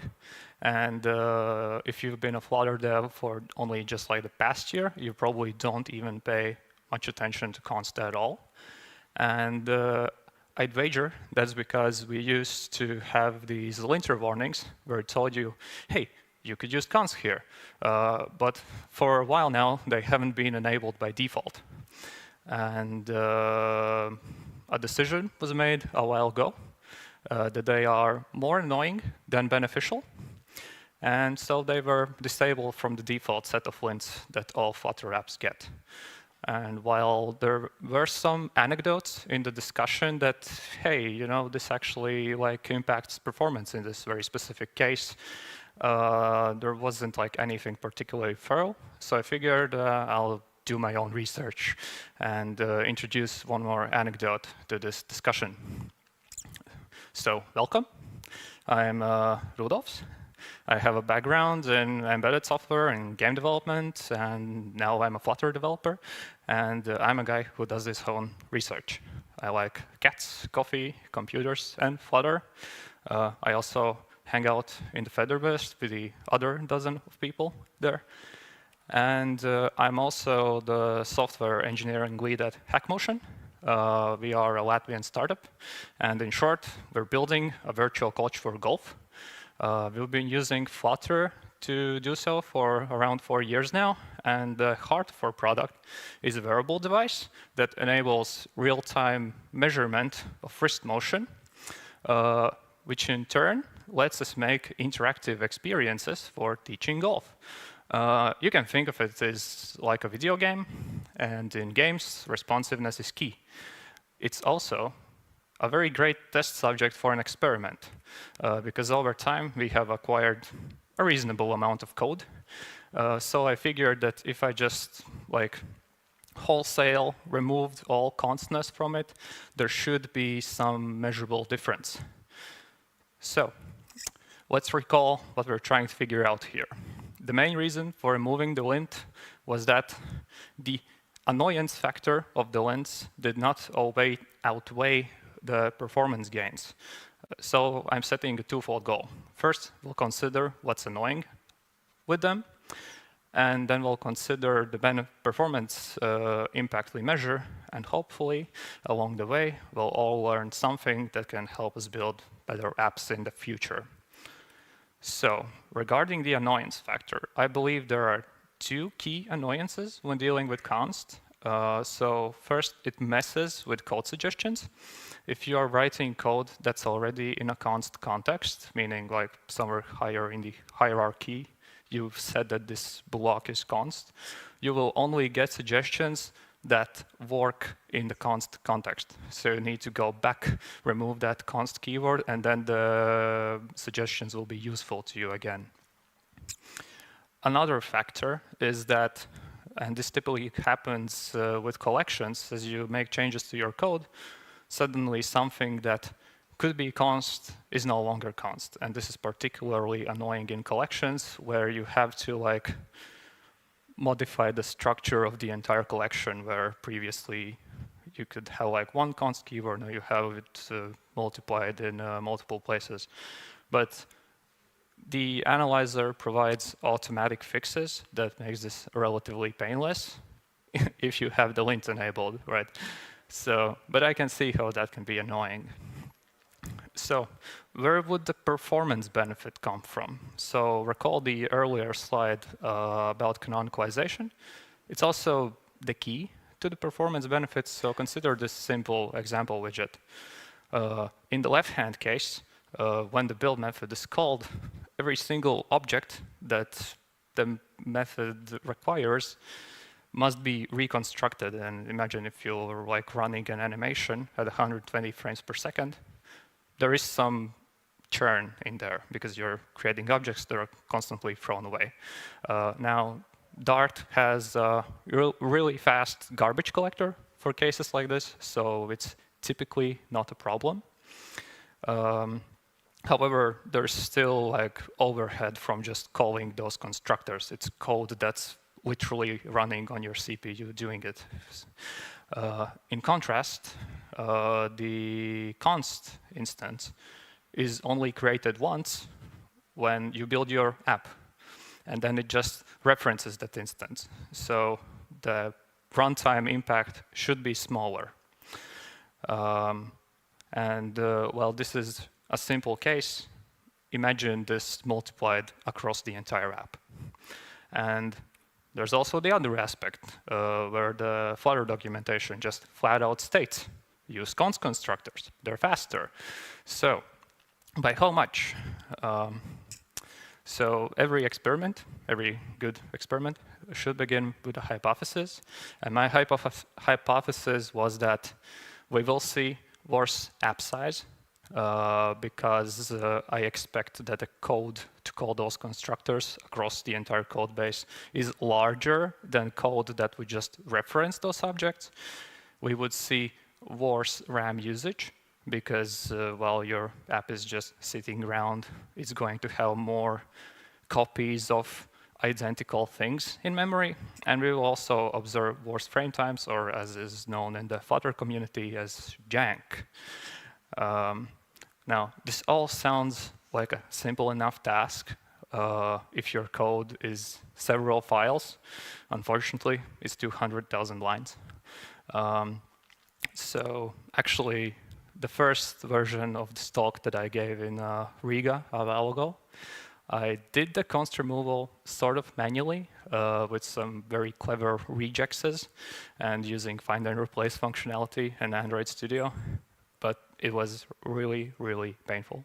So this time I actually enlisted help from Gemini and created a tool that uses the analyzer package to properly parse the source code and just apply targeted fixes that remove the const keywords.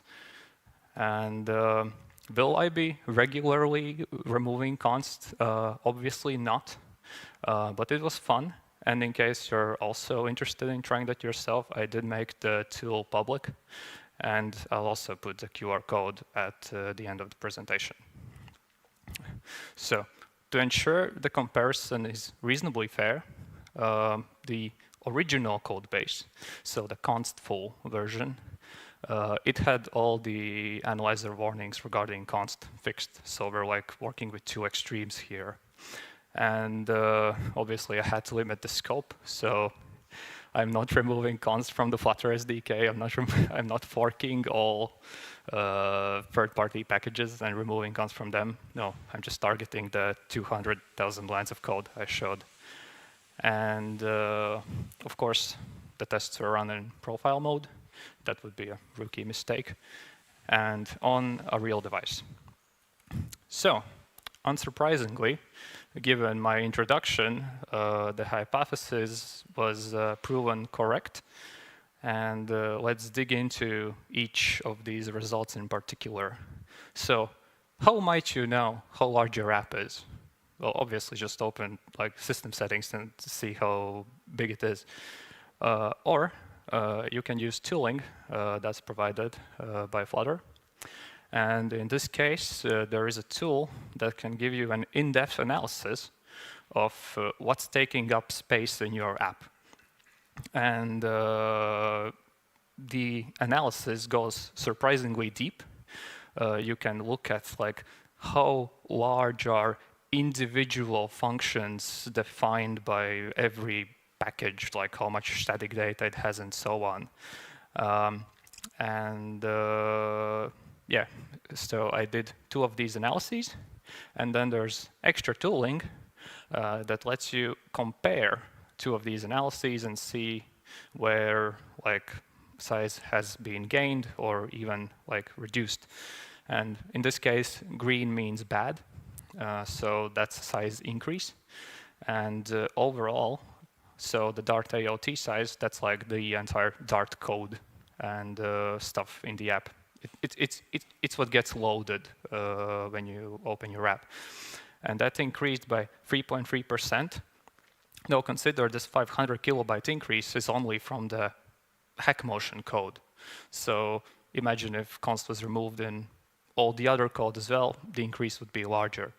But in the grand scheme of things, considering why the full app is 100 plus megabytes, that's like a tiny, tiny change. So why would the size have increased? Well, recall canonicalization. So my guess is, so I have not looked at like in-depth disassembly, but it seems intuitive that calling constructors and defining this whole call is just, it takes up more space than like having a handle that points to a predefined object. So that's storage base covered. Now let's tackle RAM usage. And first, I'll start with a disclaimer. I have to be very careful with my language here. As it turns out, the more you dig into what RAM usage means, the definition gets more complex. But in general, if you take a look at the DevTools tab, you can get a picture like this, where you have a breakdown of what's taking up memory. And in this case, we're interested in the section that's pointed to by the your app arrow, and that's like the entire usage of your app. So it's both like what the Dart code requires and also like the Flutter engine and any native libraries in your app. And the Dart heap, that's a direct subset of it, and it's the memory used by the Dart VM in particular. So how might we measure this usage? Well, again, DevTools to the rescue. It has a feature that lets you save a snapshot, which essentially describes what sort of objects are currently residing in the heap. And then you can do further analysis to like figure out whether you have like some memory bloat or leaks or whatever. And briefly, I chose 3 scenarios. I chose scenarios where I figured it's representative of normal usage, and the app is like still in these scenarios to ensure that there's not like random noise going on in the background, and it's like a home page and some pages that show complex but static data. And the overall observation is that there's about a baseline 500 kilobytes increase in the heap usage. In the case with the graph, the increase was larger, but overall you can expect like a 1 to 2% increase in the heap usage. So why is it worse?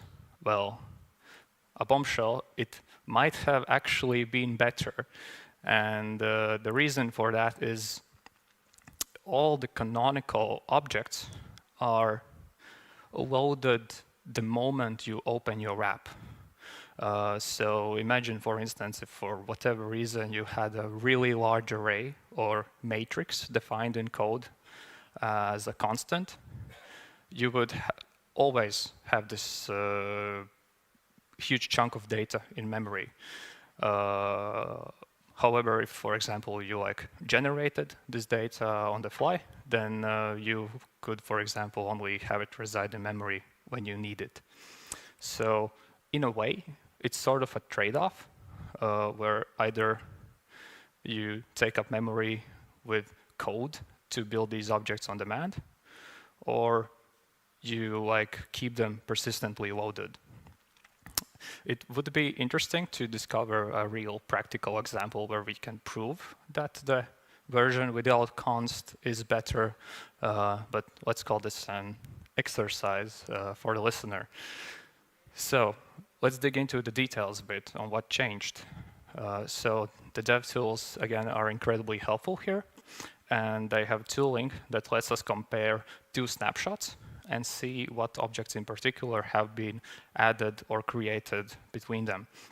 And in this case, I'm displaying a screenshot where we're looking at like where sized box instances have disappeared or appeared, and digging deeper a bit, the version without const in this case actually has around 400 less instances of sized box residing in memory. So recall earlier what I said, that they're all loaded when you open your app. In this case, they're all gone because we don't need them at like this exact moment that I'm showing. And that saves us a hopping 29 kilobytes of memory. And this general trend can be observed across the version without const, as like many of these utility layout widgets that may have like very small variances in the parameters just won't reside in memory. However, it's all outweighed by an increased memory footprint of code. So I tried to figure out exactly what code function and class and whatever means in this case, but all I can see, it's bigger, right? So it's the trade-off I mentioned previously. And in this specific case, we can also observe that like some of these layout data classes we need, such as when we create a padding widget, we also need to specify the padding with an edge insets object. And those, for instance, have gained a significant amount of new instances because they're recreated for all these usage sites rather than just pointing to this one edge instance that says, hey, padding 16 all. So is this significant? Again, the RAM usage is not something I would lose sleep over because we're talking about a difference that's in the grand scheme of things very, very tiny. However, there could be additional benefits associated to canonical objects. One, which would be interesting to test, is whether there's a more cache-friendly layout in memory, so your CPU can just access them more efficiently, or whether the amount of code that needs to run, whether that reduction is significant enough. There's an opening for future analysis here. So, finally, app performance, jank. How janky is it? So, to measure this, I chose 4 scenarios through exploratory testing, where I noticed some build time bottlenecks in the original version of the app. And the aim was to see whether or not having const would like exacerbate this. And in this case, I'm looking for just like the overall performance of the animation. However, in the 4th case, so in the right-handmost case, the point of interest is actually the single frame where the page with the big table is displayed, because building the table is expensive, as we like try to size the columns based on the children, and that requires building all the children on the first frame. So, of course, trusty dev tools will let us know how long our frames take. And roughly speaking, each time Flutter needs to update the screen, it happens in several passes. Build layout paint, and then there's a raster thread that runs in parallel to this. So in many cases, everything that happens post-build can sort of be considered an implementation detail unless you are building custom painters or custom layout logic. And so I'd say the build phase is the one we have the most direct control over, and it's also the one I'd say this experiment impacts the most. However, the rebuild will cascade into all of the other phases, so in the end, we still need to consider like the entire time the UI thread spent assembling the picture. So this is just something I ran ahead with. So for the table, I'm looking for just one frame, and for the first 3, I'm looking an average over the entire animation. And these are the results. So the green line is the version with const, the gray line is the version without const, and without a doubt, we can see that having const is better. However, the change in most cases is very, very subtle. Overall, a 3 to 4% increase in like the 1st, 3rd, and 4th scenarios. And the second scenario is clearly an outlier. It makes the difference, so having or not having const in this case makes the difference between a smooth and a janky experience on a 120 Hertz screen. And the brief reason for that is, well, first of all, our own app has some optimization issues, but having const in all the places where it can be added actually helps to hide these. And that's something we'll look at now. So what makes the const app faster or rebuild faster? So let's start from the beginning, the very, very beginning. I'm sure a lot of people have done something like this at some point when learning Flutter. You've added some interactivity, but nothing appears to change. And that's because Flutter is lazy. But it's lazy for a good reason. It makes no assumptions by itself for when a widget should be rebuilt. It's your responsibility as a developer to tell Flutter, hey, this changed, so please update the screen, thank you. And that's basically a huge part of what state management in Flutter is about. So I'll, at this point, allow myself a gross oversimplification here and just stay at the abstraction level of widgets. Let's imagine everything is just a widget, right? Regardless of the state management framework you choose, the gist of it is the same. You have to tell Flutter, I'm interested in updating the screen.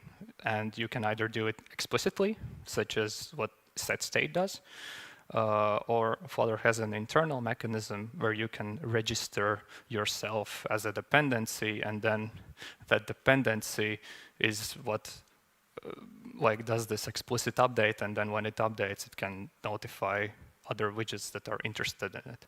And that's, for example, what provider does. And armed with this insight, here's something I want to point out. Just the fact that you constructed a widget in the build method does not mean that the widget will be rebuilt. So in fact, have you paid attention to the fact that you're never the one calling the build method on widgets? It's the Flutter framework that will call build, and only on the topmost widget that you return. And then it will make a decision on whether it's even interested in building the rest of the widgets. And there is one very powerful case where Flutter will skip calling the build method. And if it will skip it if it sees the same widget as when building the previous frame. And this single check can prevent a massive amount of unnecessary work. So imagine if I can skip rebuild very early, there's like a whole bunch of the tree that I don't need to update. But how does Flutter know it's the same widget? And Flutter may need to potentially check thousands of widgets in your app. So the check must be quick. Imagine Flutter sees these 2 text widgets. It needs to quickly make the decision whether it should rebuild it or not. Well, in this case, it's not the same text widget because I am calling the constructor again. And so it can't be the same widget. It's a new instance. And this is the thing that canonicalization helps us with, because now all the widgets that appear to be the same, because they have the same parameters and so on, if they really are the same, the compiler will make sure that it's also the same instance in code. And by comparing that it's the same instance, Flutter will see, oh, nothing behind this widget has changed, so I can just skip here. Of course, because you have like multiple rebuild routes, stuff deeper inside the tree can still rebuild, but it can prune early, like it can stop it from going deeper than necessary. So, small demo. Let's observe this in action. So I built a simple demo app to demonstrate a pretty bad scenario for performance. There are 2 sources of state in this app. So there's this cat finder qubit, which defines what the controls are. And there's this cat database, which defines what cats are shown at the bottom of the screen. And we'll see how this can get particularly fuzzy as the results reach into the thousands. And I also added a little visual indication to let us see how often widgets get rebuilt. So there's a little red number, and the number will increase whenever build is called. So first, a very naive case with no optimization. Notice how as the slider in the controls gets moved, or as new cats are added, every single cat that's already on screen gets rebuilt. So imagine we had 1,000 cats. That's 1,000 things that did not change but are rebuilt. One thing we can do, and in this case it's a very simple change, I just added const here. And now when I move the slider, the cats don't update. And notice how like the root of the page, so cat radar page, it only has a dependency on the cat finders, so it only has a dependency on the controls. And the cat arena, which I just made const, only has a dependency on the database. So because now Flutter, when it updates the whole page, which has a dependency on the controls, it sees, oh, cat arena is const. I don't need to update that. And so it doesn't. and now the number doesn't increase. But we can still do better. So as we add new cats, the number still increases on the previous ones. One approach we can do is just reduce requirements, so we can only have a single variation of a cat. But that's not very interesting. There's no variation. It's all kind of boring. But now notice that as I add more cats, the previous ones don't rebuild. And armed with this insight, we can tweak this a little bit and actually make the unique part, so the description of each cat, a part of the widget tree. For example, by using provider. And then instead of having unique widgets that have the cat description attached to them, the widgets themselves look outwards what cat they should be displaying, and this allows us to declare the widget const. Instead, use provider, and instead the part that rebuilds is the provider above the cat, but the provider is just faster to rebuild. So we avoid like repainting the emoji and so on. And here's a comparison of all the tests I've shown with 1,000 cats on screen. So the case with no optimization, just moving the slider feels awful, 63 milliseconds per frame. Laggy, janky, no, don't like it. And so the case where everything is const is unexpectedly the fastest. However, just by retaining the original requirements and like using provider, we only get a slight performance decrease for like the same requirements, and even like adding new cats, which causes the entire thing to rebuild, takes up a reasonable amount of time for like 1,000 widgets. So the conclusion I want to give here is that by being aware of how Flutter chooses to rebuild the widgets, we can gain a lot of performance by being smart about how we pass the model data around. So, final conclusion. Here's what I think. Also, I didn't steal this from Slava. I made these slides before. So, I believe the constraints are good. And my main argument is that it's easy to miss that a class supports being instantiated as const. So if the linter did not tell you about this opportunity, maybe you'd like remember 1 in every 10 times, and then at some point you'd be annoyed that, hey, I added const here, but it's actually not supported, I have to remove it. Screw it, I just won't do it anymore. And at one point you won't have const anywhere in your app, and you'll just leave free performance on the table.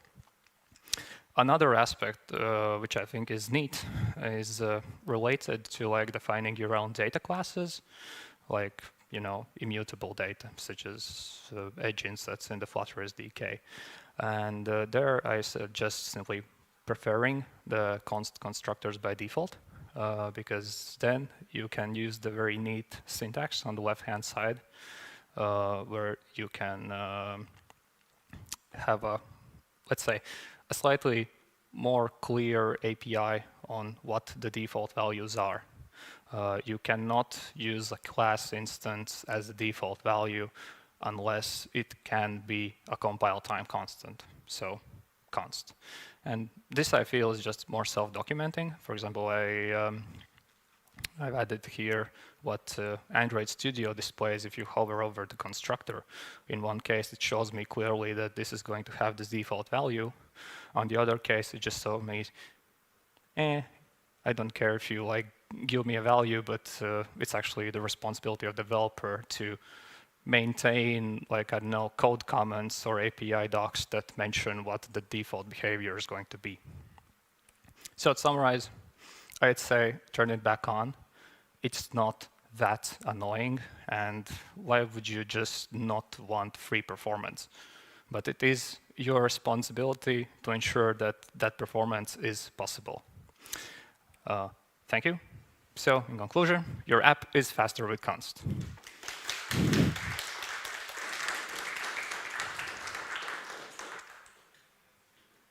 Do we have a little time for Q&A? Yes, thank you, Rūdolfs. And we do actually have time for a couple of questions if anyone has any. We at least do have one. One sec. Thank you. I don't know if you noticed or thought about this, but if the analyzer can unequivocally tell whether there should be a const there or not based on the rest of your code, couldn't the compiler just treat things that could be const as const without you having to put it on code? So there is an open issue regarding this. Not sure which exactly project, but something with Dart. And well, the thing is, the compiler would need to guess that it is your intention, because you might actually want to have two different instances, even if they end up being the same object. Yes, but doesn't random like have internal state? So anything that has mutable internal state cannot be const by default. Okay, anyone else? Great. Thank you once again, Rūdolfs. Okay. And Thank you.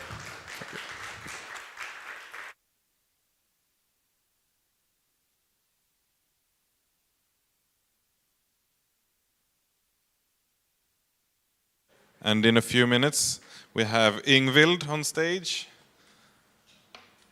If you want to listen to Anna about the annotations, she's up in the main stage in a few minutes as well.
All right. So welcome back, and let's welcome Ingvild to the stage with a talk on MultiChildRenderObjectWidget. Almost got it. It's a good word, Yeah. isn't it? So please give it up for Ingvild. Thank you. So today I'm going to talk to you about trains, layout and constraints, and the French literary theorist Roland Barthes. My name is Ingvild, and I work at Giant Leap Technologies as a mobile developer, working primarily with Flutter and also Android development. And I used to work full-time as a classical musician, playing the horn, as you can see here. But I switched to programming almost 5 years ago now. And feel free to come and talk to me later about programming or music or anything in between. But enough chit-chat. We're not here to talk about me. We're here to talk about the multi-child render object widget. Imagine that you have some sort of wrapper or parent widget where you want the children to line up nicely. But the children might turn out completely different based on input. Some might get bigger or smaller or change shape or content, and you need to control how they take up space and their reordering. Scaling might force us to order information in another way, and accessible applications are not only nice to have. Your apps should be available to everyone, and public solutions might be required to handle certain scaling thresholds. Given different context or constraints on the parent, you might want the children to lay themselves out differently. So we all love like a real-life use case. So last year, I was part of a team that did a revamp of the Bane NOR Nå app, where Bane NOR is the government agency responsible for the Norwegian railway network, which means that they provide all the train informations and monitors on all stations. And this app is basically an interface where you can find monitor views for any station in the country, and then also set up filters and notifications for the train lines that are of interest to you. And it's typically used by commuters. Also, some far-off stations don't actually have monitors. And it's public. They need to have a solution for everyone, also people who make use of accessibility services. So we have this train monitor that has been in conjunction with some other kinds of monitor views being recreated. And even if you don't read or understand Norwegian, most of the information is easily understood because we're all really used to the format. And importantly, all the information is ordered in a neat way. When a user is supposed to find his point of interest quickly in such an information-heavy view, the order has to make sense in any size. So we have to handle this when the scaling is looked up. Therefore, the designer took care to make sure that the information was clearly ordered, and a simple wrap will not cut it this time. So the train departure monitor, I would argue, is much harder to implement on mobile. The rail company can go out and buy the same monitors and place them on all the stations, showing the same info in the same way. But when we recreate the info on every man's phone, we lose all control. So to drive the point home, if you, as the modern mobile developer that you are, think that the users at any point will be considering the intricate historical development of your app's surrounding solution, or the possibly abysmal technical limitations of their own devices, and that all of them will be having an enjoyable user experience, you're wrong.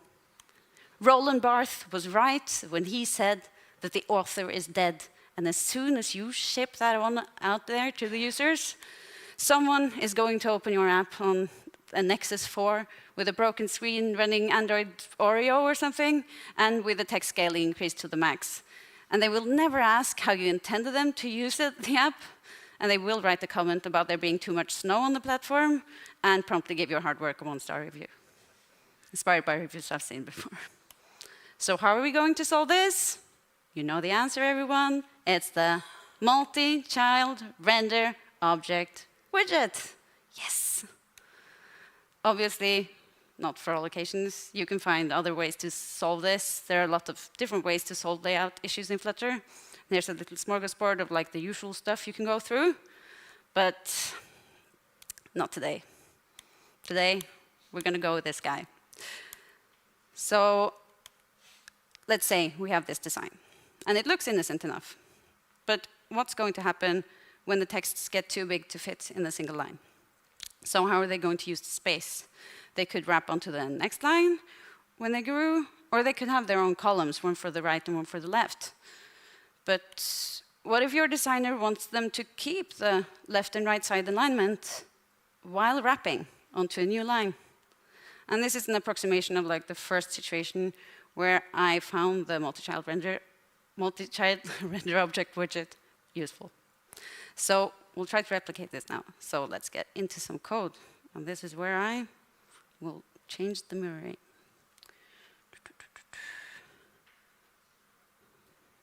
Okay, so can you all see this?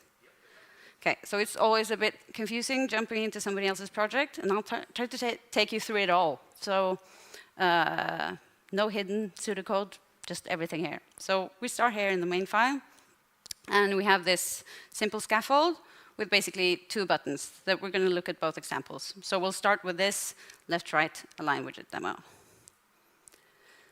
Okay, so first we just have some simple text set up, and we have a button press so that we can add more texts to each side. And then we have just a simple page wrapper, which just handles scrolling and has this floating action button at the bottom for the button press. And then we have these black box containers with the left-right line widget inside, which takes in 2 widgets, text for left and right.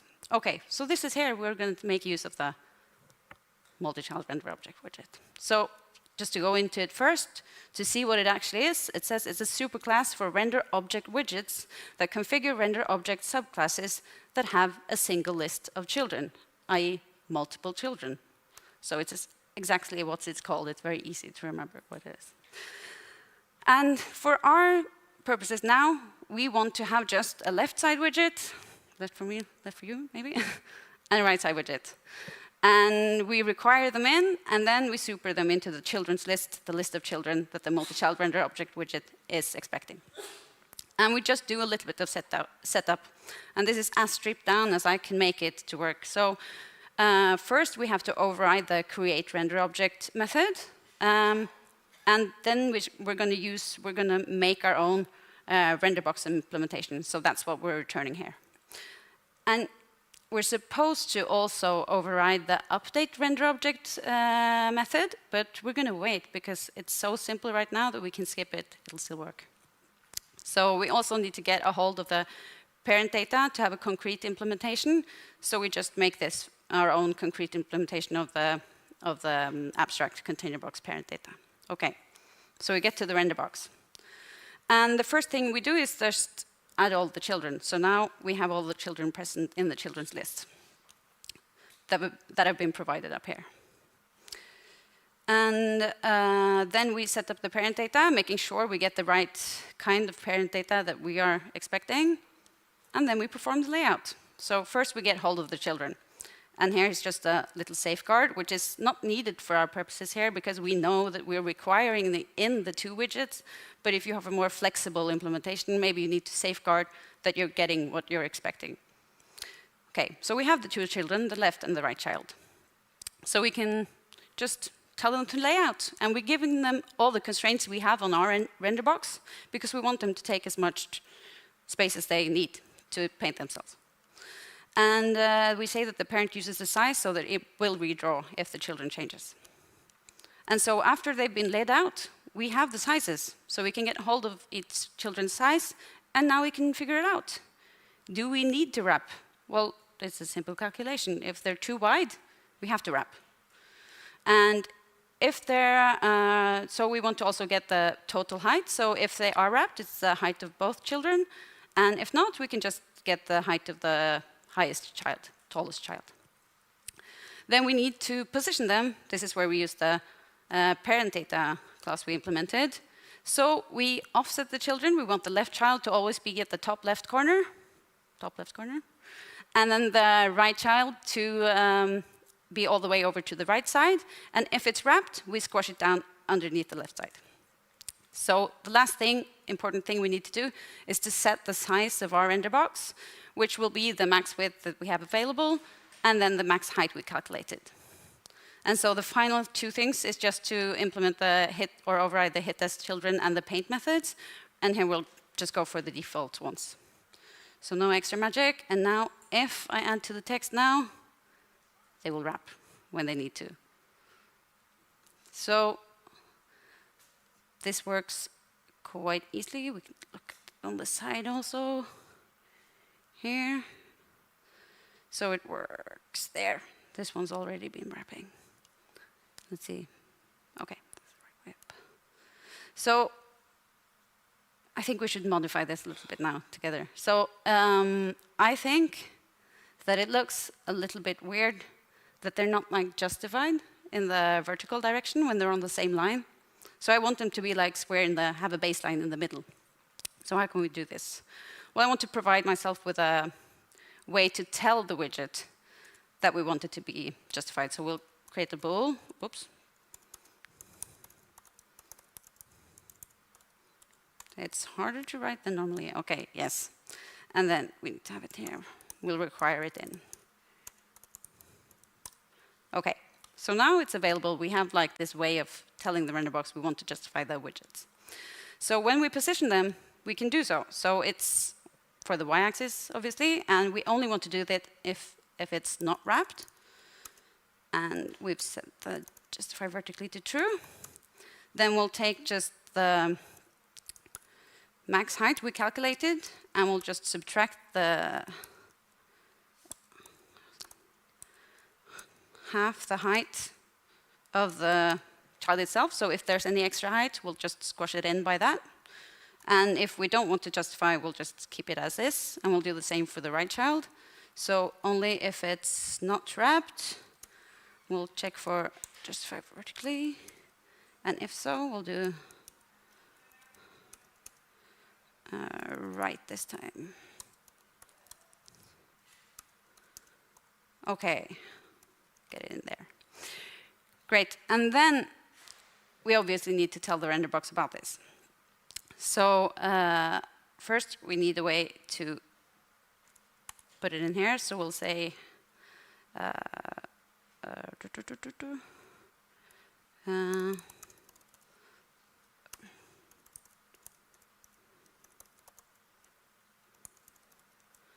like this, and this time I will just apply it, but I'll default to false so that we can update without anything changing.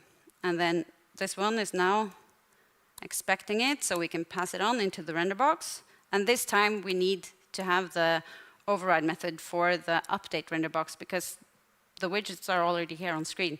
So we need them to update if we change the value. So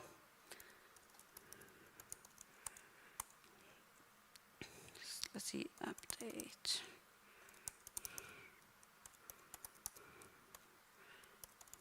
See if I remember all this. GitHub Copilot isn't with me today, it seems. So we'll do a render box there. And we'll do, yeah, render object. Okay. So now we have this present here, but we're not using it anywhere. We're only, since we defaulted to false, so nothing's going to change even though I save. So we have to make use of it.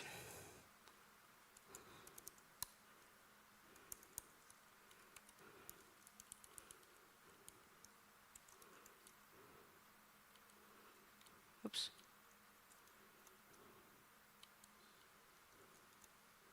Okay, and I'll hit save, and we'll see if they align.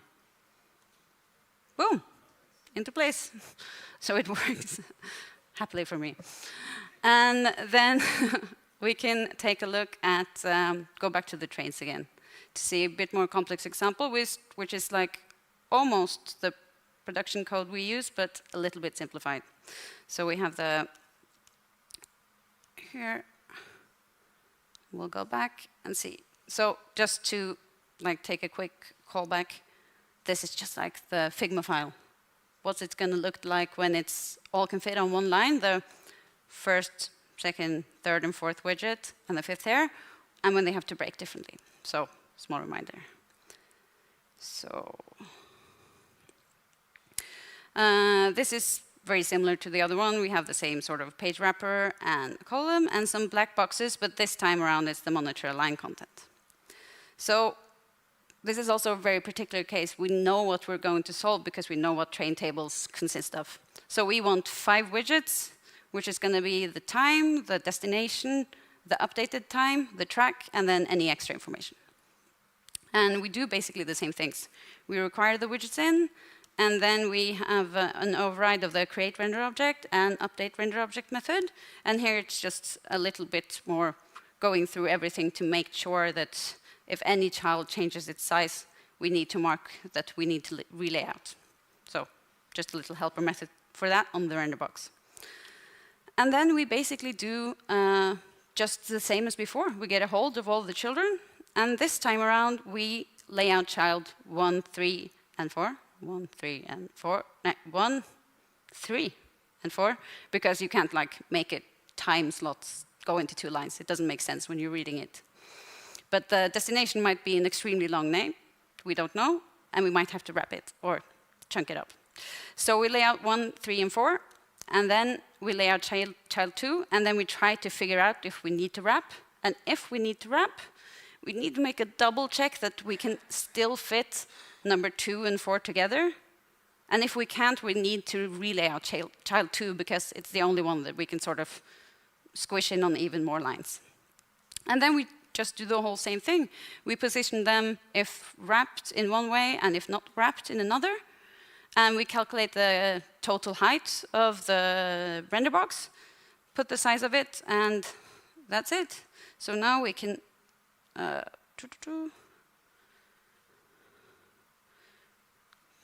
take these up,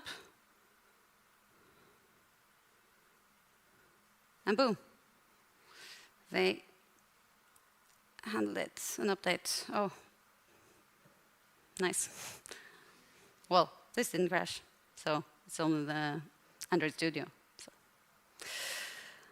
Okay, so that was through that. And maybe some people have been thinking now that multi-child render object widget, is that used somewhere else? Like, what would that sort of typical widget be? And if we look into like a very familiar widget here, we see that this is a flex widget, like column and row. Flex widgets are multi-child render object widgets. They take in a list of children, so you just provide them with as big a list as you want. So it's not as specialized as the ones I showed you here, but basically they do that. So if you're super interested, you can go deeper into the documentation here, and you'll find that it creates its render flex, which is the implementation of RenderBox. And if you want to get into it, let's see where we are here. Compute dry layout, compute sizes. There, you can find the perform layout for columns and rows and all of the flex widgets. Okay, so I'll try to switch back now to the extended display. Okay, so I brought my favorite cup here today. And I was thinking I was going to say, like, maybe some of you guys have seen this before, but now I know everyone definitely know this because the keynote tried to get you all to shout it out. So, but I heard this also since I started Flutter. Just heard constraints go down, sizes go up, parent says position. But like, what does it mean?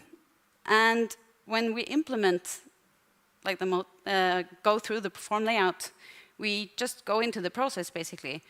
We get the constraints on the render box, we pass them on to the children, tell them to lay out, they return their sizes, and then we can use the sizes to position them. So, with the parent. So, you go right into the main Flutter single pass layout. Okay, so I think there are a lot of possibilities for using render object widgets to solve your particular use cases.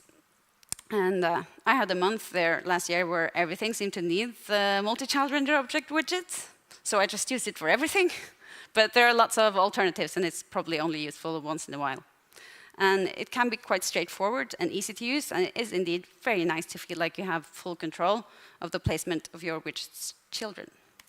So that was that. I tried to show a really easy way of using it, and if you're interested in diving deeper down, there are some really nice in-depth talks on render objects by Craig Labence from Flutter, available on YouTube, and the Flutter channel has lots of nice videos. And I know it's weird and stupid to put the link in a slide, but I feel like our security manager at the office would be very angry with me at giving out like QR codes, because you should never scan a QR code you don't know what it is. No. Or you shouldn't click the link, though. But it's really easy to find the constraints documentation on the Flutter docs. It's a really nice article. It has really good examples, explanations, and it's very easy to find. So go home and solve some other layout constraints issues and tell me how to fix it next year. Okay, thanks.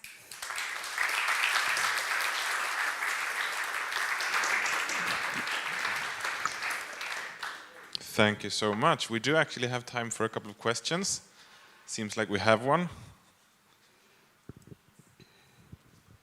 So thank you for the great talk. Always good to see some render objects in action.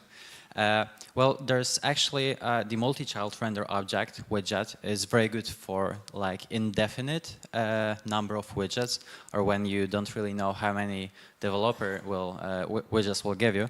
But there's one even better approach to this solution that you may have used here, and that's the slotted render object widget, which lets you put some specific widgets like slots, so like the timetable row name, the hour, and etc. So you don't have to go through first child, second child, and dealing with not really knowing how many children do you have, but using that, and you also have much less boilerplate to play with.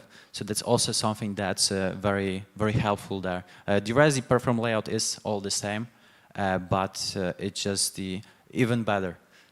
Yeah, it sounds like it's nicer sort of specificity. Yeah. Yeah. So do we have anyone else? No, okay, so then please give it up for Ingvild, and then, yeah. Thank you. And then very soon we will be joined by Morgan.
All right, everyone. Welcome back for the last talk before Fika, which means that after this talk we go up and then we have like coffee. It's in Sweden, Fika is much more than just coffee, but I mean in English you say, let's go grab a coffee. In Sweden we say, let's go for Fika, which is the whole package plus coffee. Last talk before Fika, as I said. So let's all give it up for Morgan.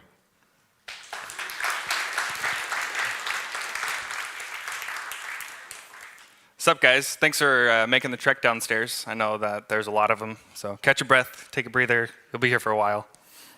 Now that I have you guys all captive, my name is Morgan Hunt. A little bit about me. I'm from Mesa, Arizona, all the way across the ocean. I've been coding in Flutter since 2019. So, I remember when 1.12 came out, Dart null safety, all those cool Dart features. I personally maintain over 30 Dart packages. You may have heard of them, you may have not. Yeah, so I do a lot of maintenance. I currently work at, drumroll please. You can't know because we haven't released our app yet, and so it's a mystery. But we have a lot of users, and you're just going to have to trust me on that. Another thing about me is I love The Legend of Zelda, hence my computer. And if you think I'm joking, I really do love The Legend of Zelda. These are my socials if you want to connect with me on there. I'm always on X, so you can just connect with me. Some of my packages that I have built and maintain, I won't name all of them, but these are like some of my top 5 favorites. Rivali is a Dart backend framework that I've built. Create a class, couple of annotations, run a Dart command, and it spins up your server. Super easy, super fun to use. Another one is the SIP CLI package. This is used to maintain all of your bash scripts. You have a YAML file, you write your bash scripts, you have a command line, and you run SIP run, and then the name of your command. And it's pretty cool. It does a lot of other cool things, like running pub-get recursively. It can run your tests with really fancy, nice output. Lots of other cool features that I won't go into, but it's used in our huge mono repo. These are my other packages, but one of my current packages or current projects that I'm working on is a project called lintkit. Currently looking for beta testers, so if you're interested, jump on that. Lintkit is a way for you to be able to create custom lints without having to work within the Dart Analyzer plugins realm. One of the reasons for that is that if you look at the Dart documentation, it actually recommends to not use Dart plugins with huge projects because it slows down your analyzer. And so lintkit is built completely free of the plugins and runs all locally within your machine. And it's pretty fun. So looking for some beta testers. It's completely debuggable. And so you can run within your IDE, debug analyzer, and you can add breakpoints, and you can check out the analyzer API, which is so vast, it's very, very daunting to look at. It's also very fast. With our huge project, we're able to analyze a lot of files really, really fast. And then it's all CI ready. So everything you can do locally, you can do up in CI. Make sure that all of your checks are in place. A testimonial that I have here is, do you remember that initial feeling of working with Flutter and how amazing the developer tooling was? Well, that's what hooked me with lintkit. You can debug every part of the process directly within your IDE. It makes creating lints and quick actions extremely simple. I'd give it a try if you've been thinking about having custom lints for your project. If you're interested in this, hit me up afterwards. Happy to talk about it. All right, getting on with my talk. If someone were to come up to you and ask you to build an app to support 15 million users, how would you do it? By the raise of hands, who's built an app? Yeah? All right, good. I was expecting all of those. How many users do you have on that app? 1 user? Everyone is your user, so you should be there. What about 100 users? 1,000 users? 1 million users? 10 million? 100 million? Oh, okay, well, that's still pretty impressive. That's a lot. When you're building an app, which is a Zelda app, by the way, there's a lot of things you need to think about. You have HTTP requests, you have state management, you have how you're going to structure your app, like all your navigation, and then you have how you're going to build your UI, what widgets are going to use. So I'm going to break this up into 3 little parts. We have our HTTP. This HTTP request It's kind of, so in our current project, my current company that you don't know the name of, one of my first tasks was to how are we going to keep our backend in sync with our mobile app? You know those schemas change all the time, and our poor mobile devs are left in the dust with trying to fix whatever was broken whenever the backend changed. So let's see. Yeah, so there's a lot of requests that happen. And so my task was to create a way for us to support 300. Right now we have over 300 endpoints. And what I ended up doing was I created a transpiler from TypeScript to Dart. So we take all the Zod schemas and the router functions, and we transpile them into Dart, creating all the Dart classes, all the sub packages, or the sub objects, along with supporting all polymorphism, because that's super important, and it's an awesome feature in Dart, so why not have it? So we're generating over 1,100 different classes and enums. This results in over 2,000 files and over 140,000 lines of code that's being generated. What's really cool about this is when we first create this, the schema is first created, it's creating a Dart type, and then it is consumed within the mobile app. When somebody creates a pull request and they change a schema, guess what? There's a compile time error, because if you broke something, it's not going to be able to compile the mobile app, and then you can't merge your PR in. So all the backend devs have to either figure out how to fix it or reach out to the mobile devs, and our mobile app is almost never broken. We're going to split up our HTTP into two different types. So we have interfaces and implementations. If you don't know what an interface is like a blueprint. You can define all of your methods and the signatures, so that way when your classes use these HTTP requests, you can just use the interface instead of the implementation. The implementation, here are all the fun little tidbits. Implementation, this is where we have all of our logic.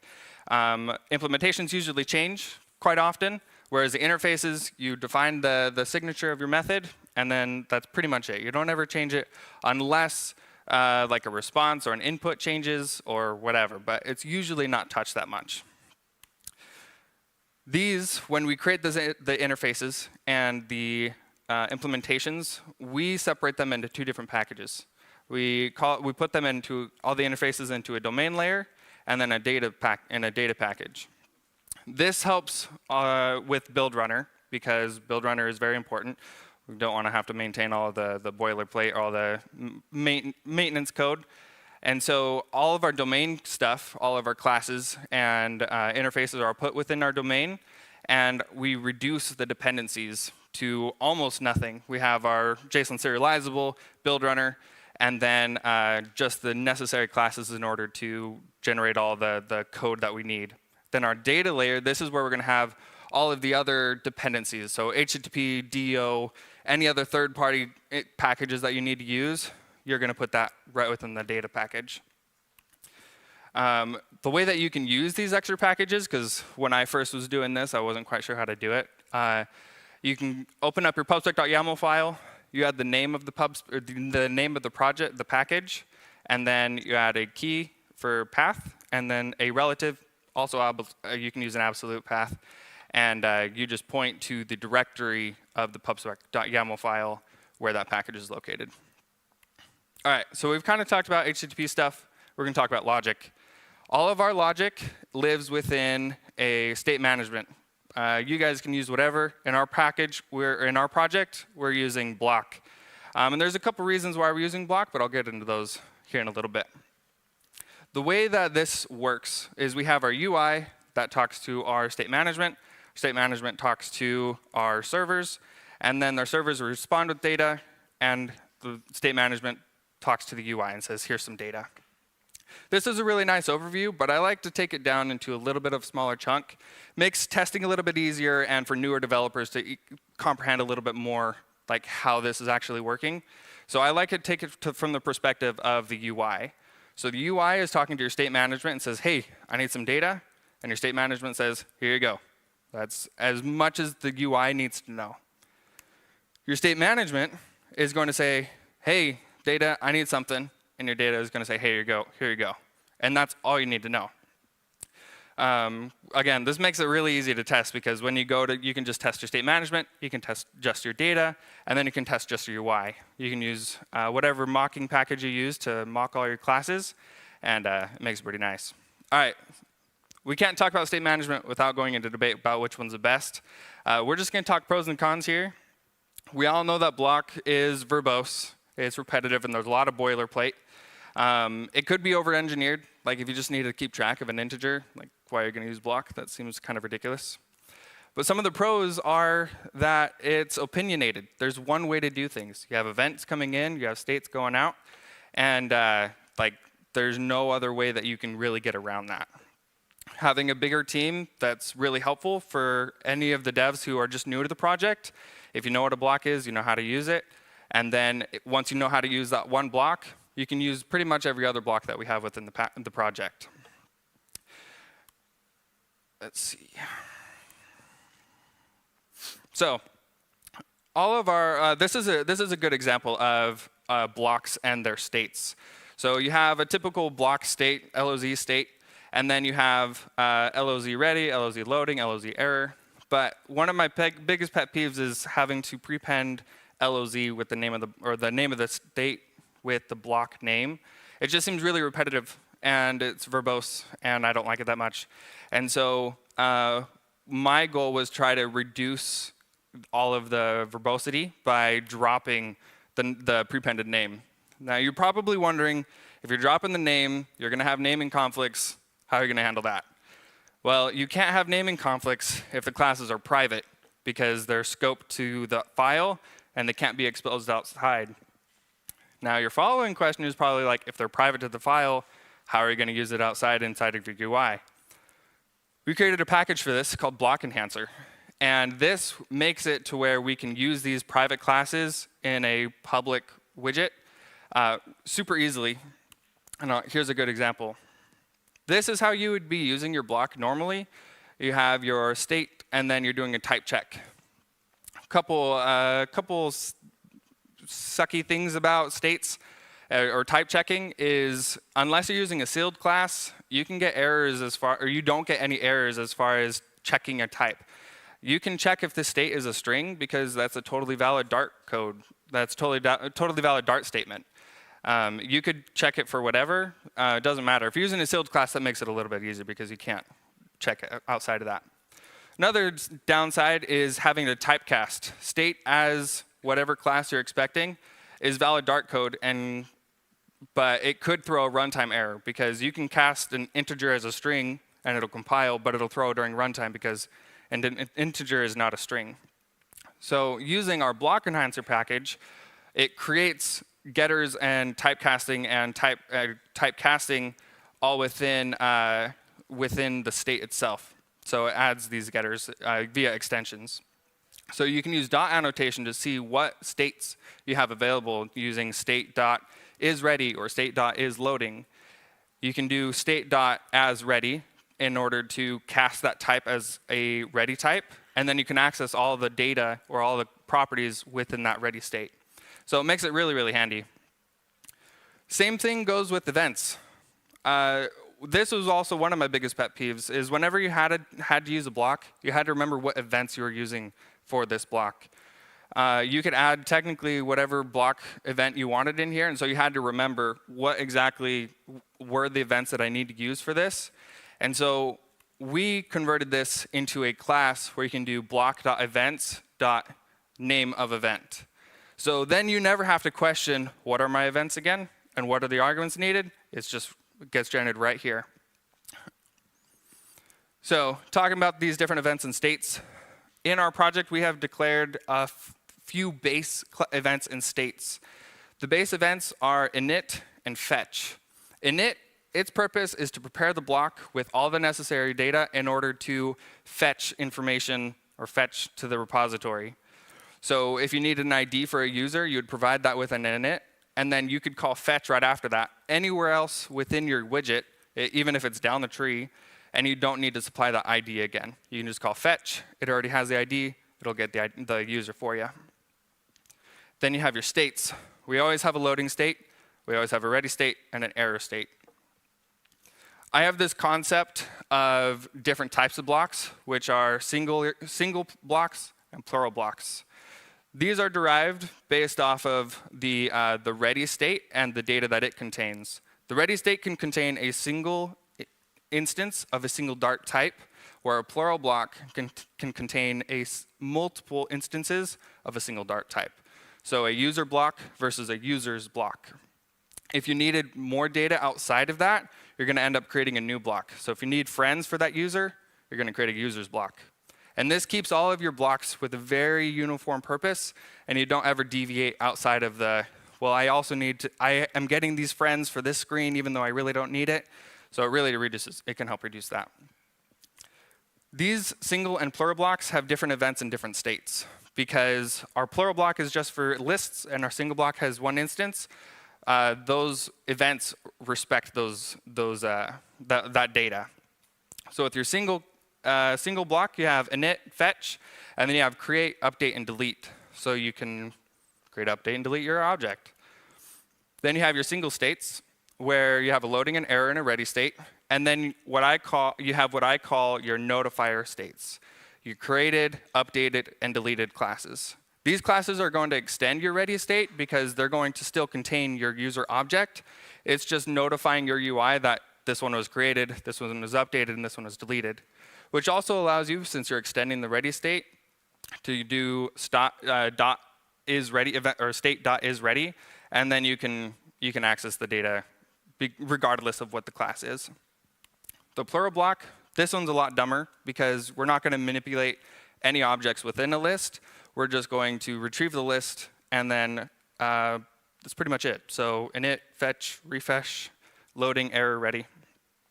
Now that we've declared how these blocks are going to exist, we're going to use Mason, which if you haven't heard about, super cool. Felix from Shorebird has built this. And it's just a really nice way in order to create files using templates. And since we've declared how we want these blocks to look, we've made these templates. And so every developer on our team can just run the command to create a new block. And you can choose whether it's singular or plural. All of our blocks live within its own package. And that's going to be within our application directory. Again, because we're separating out all of this into different packages, we can reduce the dependency conflicts. And one of the rules that we have with the application package is like no Flutter dependencies.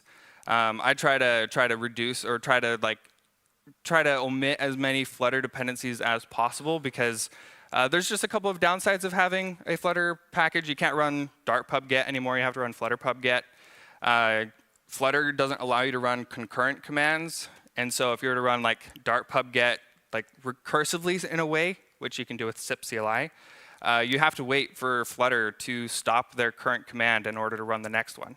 And so Flutter just adds a couple of restrictions, and so I try to reduce using those Flutter dependencies unless we really need to. Well, there we go. Now that we have had our blocks, we're going to talk about how they're going to talk to our servers. Our servers, we've implemented all this logic within the implementation class, but we're not going to depend on that within our block. We're going to use the interface because it already has described what information needs to be provided and what's going to be returned. So we're going to add this interface as a dependency within our block. This interface, oh, and we can have as many interfaces as we want within this block. This interface represents an implementation class. This implementation class can have as many interfaces as it wants, which, as you can imagine, can really bloat creating an instance of this block. So if you were to try to create a block and you have to provide all the arguments, it takes a lot.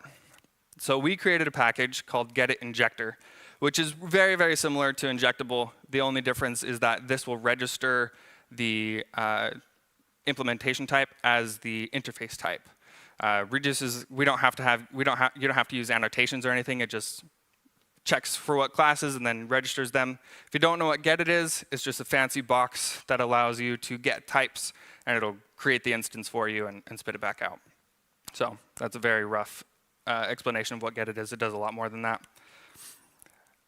The way that we're going to manage all of these registrations is we're going to create a getIt instance within our main.dart file, and we're going to pass that to our data directory or data package and say, here's our get it instance, go ahead and register all the classes, and then we're going to pass that to our application directory or package and say, here's the get it instance with all the registered data classes, go ahead and register all the blocks, and then we're going to take that and throw it into our UI, and now we have a way to create all of our blocks very, very easily. This is all generated, and so you don't have to maintain all your dependencies.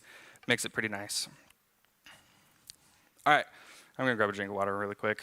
Getting dry tongue over here. All right, so we've talked about our logic. Now we're going to talk about our UI. I'm going to go through a little example here really quick. We have our app, and we're on a quests page. We've already gotten the Master Sword. Now we got to go defeat Ganon. We're going to click Accept the Quest. It's going to give us a little blurb of what the quest is. Click Accept, and our quest is accepted. The problem with this is when you go back to the quest screen, our UI hasn't been updated. This UI is stale, and we need to figure out a way to get that UI to be updated.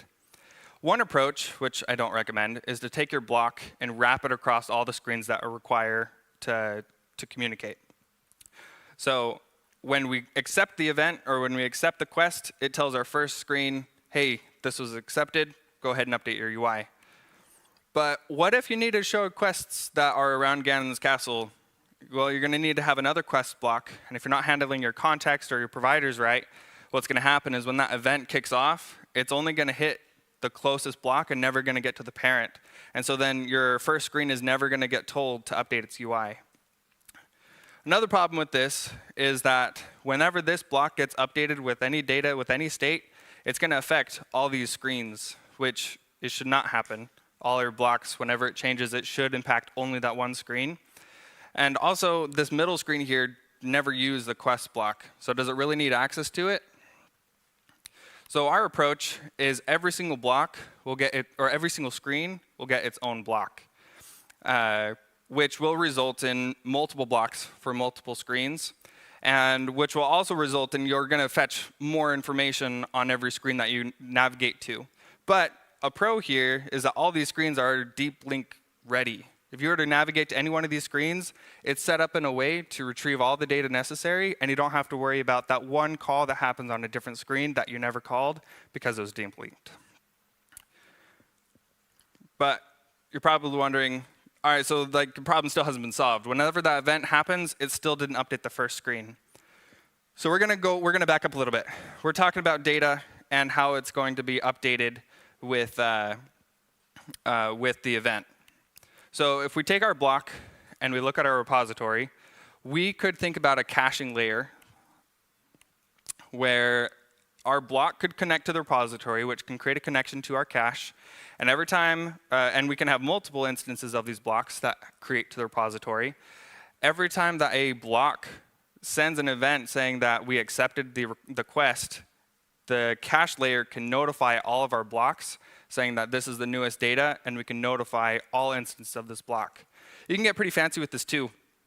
You can take these caches and you can update like the user. If you had a user who had friends, you updated a friend, you needed to update the friend count on a user, you can play around with updating different caches, which will then impact your blocks, which can update your UI on your screens, which makes updating stale UI pretty seamless. Okay. So we've talked about our blocks. Now we're going to talk about our UI. When we create our UI, we're using widgets. And our widgets can, like our screen, can typically look like an app bar, a container, and a button. And I'm pretty sure you guys have all heard about this. Have you guys heard of DRY?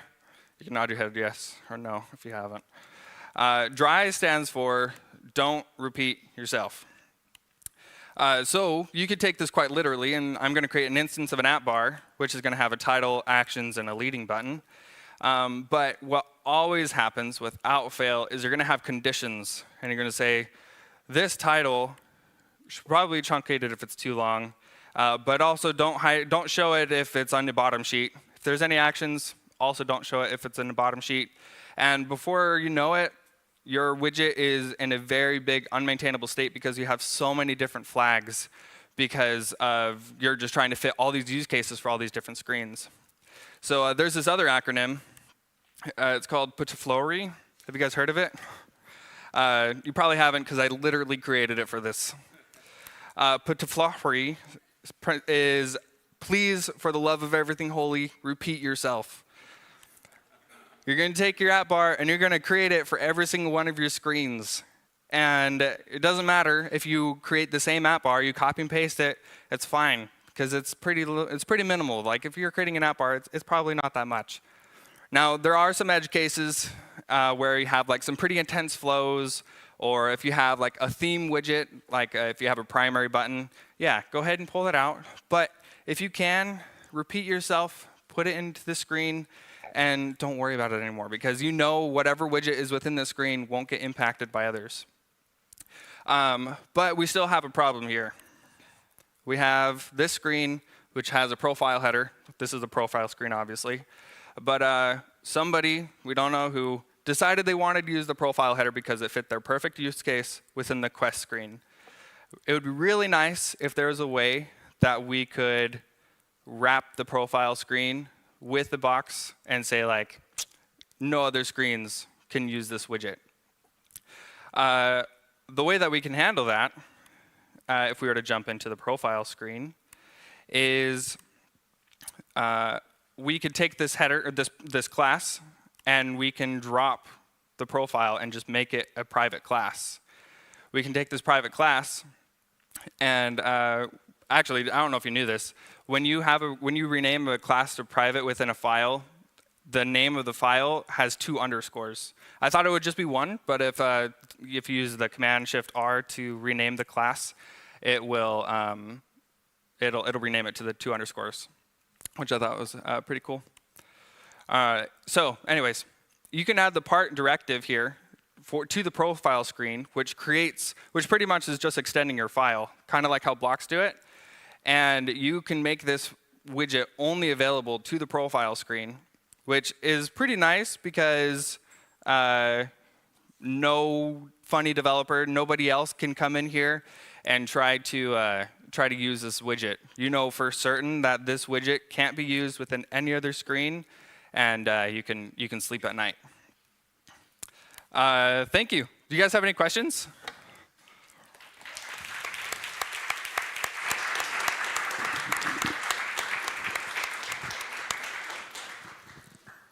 Any questions? Anything at all?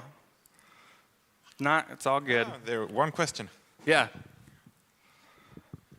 Thank you for a great talk. This is super nice and inspirational. I have one question though. This is very opinionated, and I guess you can achieve this with different approaches. For sure. How do you make sure that this knowledge is like distributed among all team members? How does onboarding work? How does code review work? And making sure that everyone sticks to this plan. Yeah, no, that's really good. So it's a lot of like, we have a lot of documentation within our team, and everybody does PR reviews, so it's a lot of just like kind of helping the person know how we approach these things. Also, when you jump into the project, it looks very different because going back to this screen here, like you see the 2 underscores in the header, like it's very different. You don't really see these in a whole lot of Dart files or in Dart projects, and so like you start to see that there's some differences done within this, and so if you're creating a component within a screen, you can see like, all right, this it should be a private. It should be this is kind of how it's done. So yeah, but it really just comes down to documentation and trying to teach what we've all done as a team. So yeah, that was a good question. Thank you. Anybody else? I know there's probably one out there. Yeah. Wait. Yeah, so across the entire team, we're 50 developers. We are 5 Flutter developers, and then we have a couple of AI developers, quite a few React developers, and then quite a few backend and cloud infrastructure developers. So about 50. Yeah. I just want to ask about like, do you have any like specific things that you feel have helped your team have a lot of accelerated progress? Because as a project scales, it's probably also, you can have some bottlenecks and developers not being as productive because there's a large code base. Yeah, so the code base is really large. I think right now, The last time I checked, actually, we were at like 600,000 lines of code, but that was like 6 to 8 months ago, and so it's probably way more now because we've just been really pumping out a lot. But so your question of how can we get people or how can we get developers to kind of like be accelerated and contribute to the team faster, more or less, yeah? So with a project at this scale, you're never really going to understand all the code that's happening. And so what we do is when we give them that certain task, we give them examples of something that already exists similarly. So all of our blocks, we've created a template. We've created an example of how they should all be. So we can say, hey, go check out this block over here, and this is how you can implement the logic for this certain screen, because it's both paginated, they both are lists, and then for this certain screen, it has this kind of logic. You can reference this, which also uses change notifier and whatever else. But we try to give as much examples as we can that are not too complex, but enough to get them going to where they can contribute. Thank you. Yeah. So throughout your experience, are there like any examples of like patterns that you say sound good on paper, but then as you try them, you can like decidedly say that they do not scale? Oh, I know there is. Let me see if I can think of one. Oh, probably. So all the packages, like separating them out, is all like part of like the clean architecture. Like it looks pretty similar to that. That was one thing that sounded really good on paper, separating out all the features. You have your blocks within this directory, all the UI within the nested directory.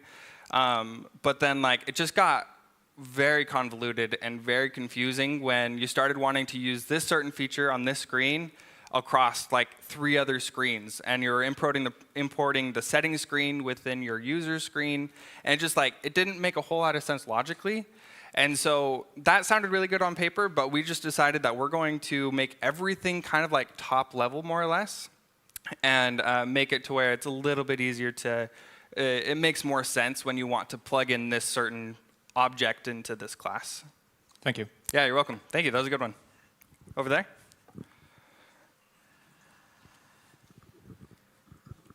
Hi, sorry, this is a 2-part question.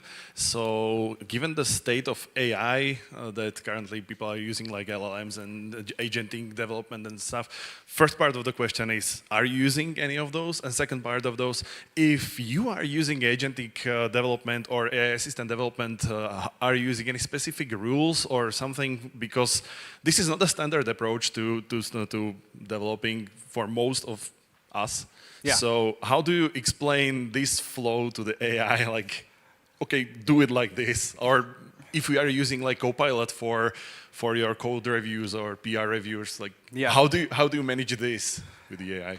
Yeah, so we're using Cursor, and believe that we're like on an enterprise, and so it has like all of the context of our project. What's also crazy is we're in a huge mono repo, so it's not just like all the Dart and Flutter stuff. We also have all of the backend, all the microservices, all the infrastructure. So it's a lot of information for the AI to really comprehend.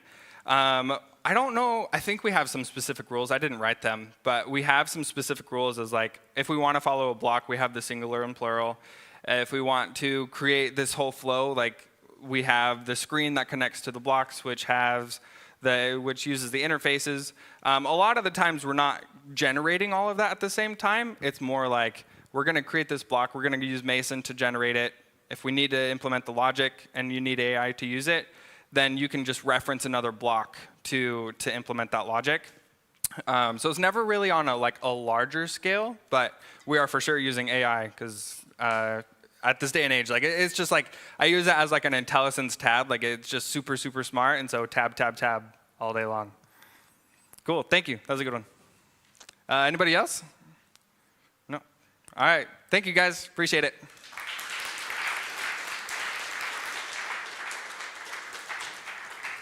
Thank you very much, Morgan.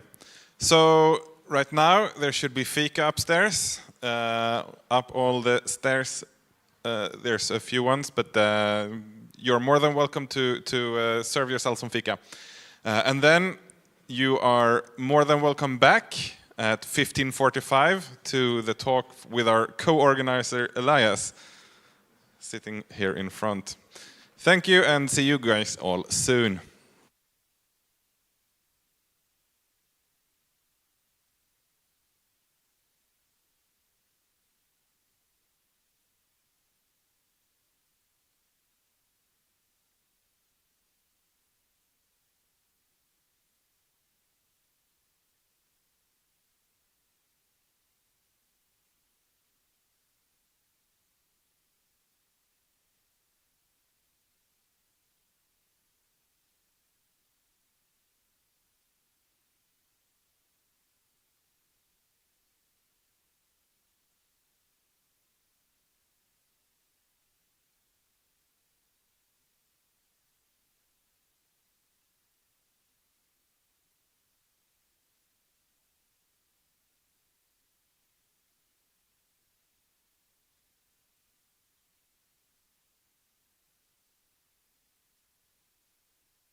So let's get started, shall we? Hello and welcome back to the studio stage. So now let's give it all up for Elias, who will talk about this or that. I think you will give more context to that soon. So please give it up for Elias. Hello, everyone. All right, hope you had a nice fika, a little bit more energy back, some coffee, some kanelbolle, or kanelbolle, like we say it in Norwegian. My talk today, I want to talk about something that I'm actually very passionate about, which is error handling. It's a big topic, actually. So I realized that lightning talk is not the fortunate type of, 20 minutes is a bit short to actually cover it properly. So if any of you guys want to talk about it more later, I'm more than open. So my talk is called Either This or That, Expressive Error Handling in Dart.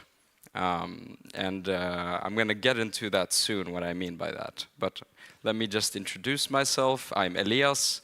I'm a consultant at a company called Fink in Norway, a very small company. But I'm also the Flutter Oslo organizer. I've been that for a while now, and I've developed a few apps for the oil industry, as you would if you work in tech in Norway. So, yeah, today I want to talk about error handling. I think the easiest way to get into it is to go straight to some code. This is how my entire talk is going to be. It's mostly code, and I want to talk through this code. It's not the most complex code, but I like the idea of presenting situations that you might yourself have been through or you have not seen before, and that's probably a good thing, so I can show you and share my thoughts around these things. Okay, so let's look at these two separate examples. Doesn't really matter where they're being called, but here we see up, you see the final service being initialized. I call it my BLE, like for my Bluetooth low energy gateway service. I've been working a lot with Bluetooth lately, so I thought it was relevant to use that as an example. But this could be any service API. It could be, just think of it as something you use to maybe do network calls or whatever. It's an example API. It doesn't really matter. And this API, in this case BLE, it has a method called get device information, which you call. It's async, so there's a future, and then somehow you get the data you need, right? I'm not really satisfied with this implementation because somehow you really don't you have to have like some sense of knowledge about this API, and if it's not yours, even if it's within your company, if it's not yours, you need to actually go into the docs of this method and try to see, oh, it maybe throws something. And if it does, well, there's a risk of unhandled exceptions. Actually, if you were in Remi's talk, he had a few slides about error handling, and that touched upon the subject that I want to cover today. Let's go to the other example, which is a bit different. It's the same idea. You're trying to get data out of some method, but the difference is I'm wrapping it with some sort of object, and this object takes in two generics. And one of them is the object itself that we want to get out, BLE device information, and then some kind of exception. It could be whatever, but in this case, it's called my BLE gateway exception. Okay, so that's interesting. Let's get through the details of these two. But before that, I want to talk about the advantages of explicit error handling, because the either type, which you just saw there, is what I would call a more explicit way of handling errors. We'll get into what I mean by that. The advantages of it is that it forces you to handle actions, both for the success and failure states immediately. It's less boilerplate. Well, you could see it in many ways, but you propagate less try-catches, right? And it works well, I would say, in a presentation layer or in a state manager or somehow in a place where you want to make sure that if there is an error, maybe tell the user something relevant. If not, show the relevant UI or render the relevant UI. So, and I'm calling it either, but I'm aware this pattern is also called result pattern. It has different names. There are many. It's the same implementation mainly, but it's, yeah, think of this as a pattern. It's not something already implemented in any Dart standard. So this is code that I want to show you for how you can make your error handling more ergonomic. And also disclaimer, this is not a pattern that's supposed to replace basic try-catching, but it's supposed to give you some ergonomics. So let's get through a main function where you actually see this service that I've shown you earlier. And the first example, if you remember it, it didn't have any, it just returned the data you wanted. And so if you have a sense of it actually propagating some sort of error, you have to wrap it in a try-catch, or you have to handle the error somehow, right? And so let's see how it would look like if you use the either type. I'm going to get into the details of it and how it is implemented itself. But if you use the either, you return the either object from your get device information method. And then you have a when method, I say, on this, either type. And you get to have two callbacks that responsively give you explicit ways of handling the success response and error response. And in this case, I'm just printing out data, but you could actually return something. You could return something from the success case, and you could explicitly return something from the error case or log or whatever you want to do, right? It's just one way of doing this. The fun thing is that after Dart came up with pattern matching and switch expressions and stuff, this has become even more easier to write. And you might not need a very boilerplatey type of implementation to get this. I mean, there are even third-party packages that you could use for this type of result pattern. But if you want to do it yourself, I'm going to show you how I've done it in our code base. And you'll see that it follows the old patterns because it was before the pattern matching was introduced by Dart. So if we dig deeper and go into the service itself, if you try to what you see with the either object, as you see here, get device information method, it returns a future, and the future wraps the entire either. And you see there that's where we actually end up handling our try-catching. Instead of propagating the try-catch all the way to our main method, or wherever that would be, like a UI or a state manager, I would say this is an implementation detail of this specific service, and it would be nice to try not to leak implementation details to other APIs, if possible.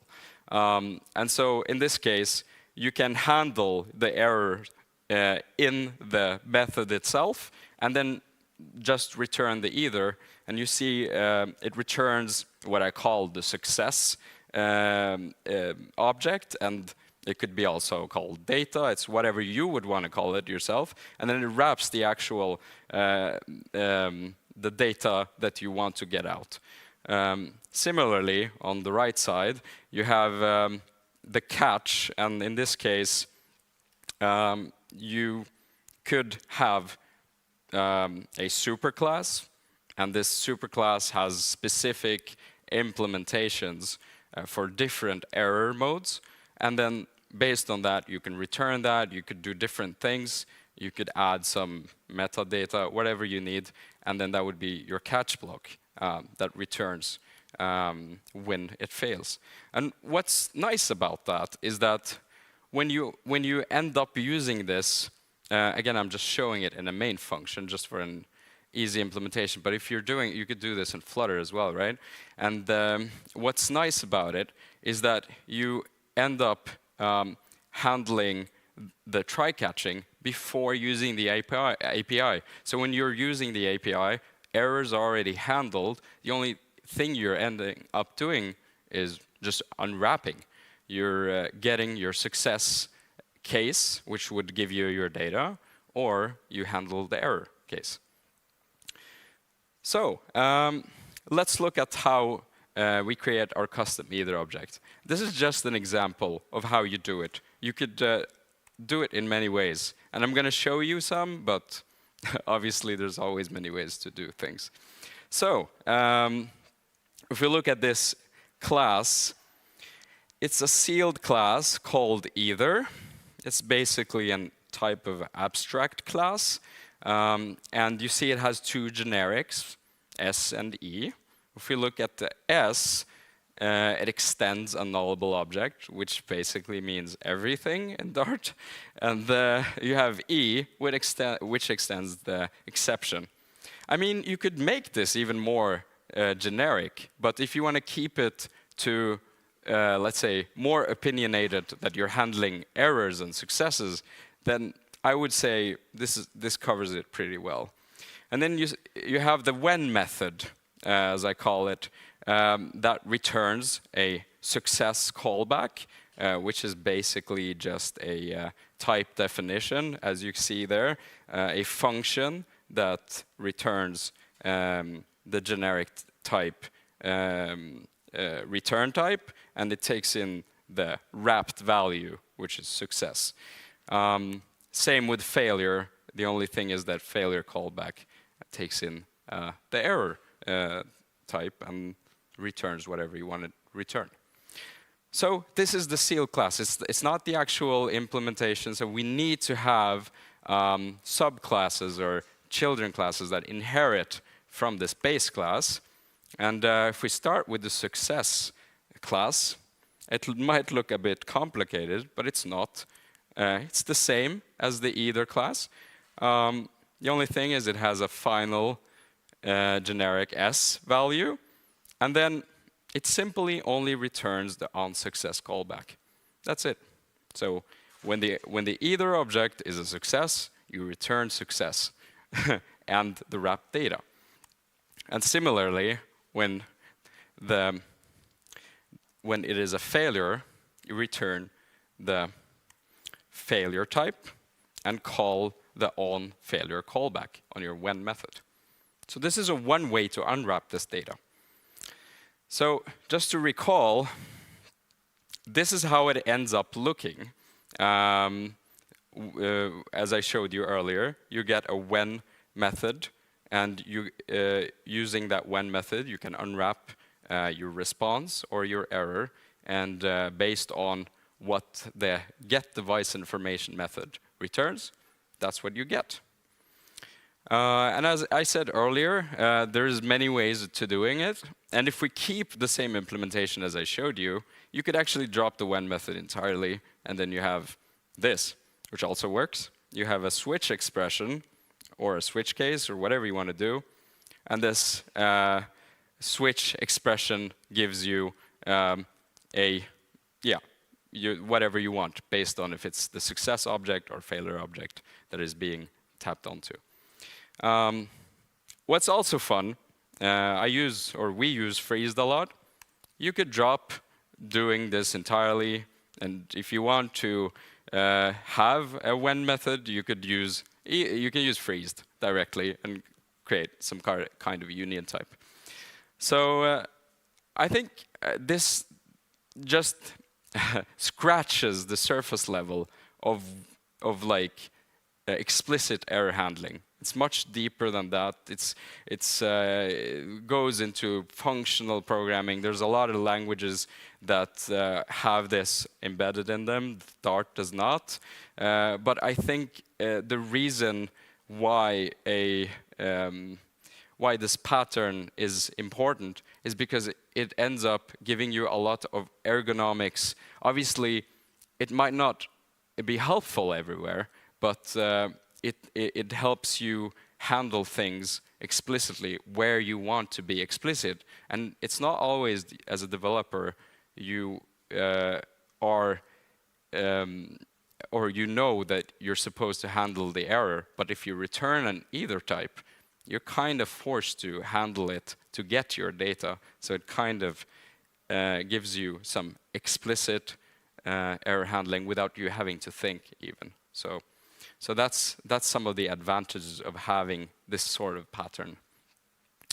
I guess we have some time left, so I want to show some of the ergonomics if you go with such a custom implementation. You could, let's look at the success case. You could add methods like success or null, which just returns the value if it has the value, or failure or null for the success case would just return null. Get failure would just return or else, because this is the success case, obviously. And get success will get the success value, right? So, and that would look the opposite for the failure object.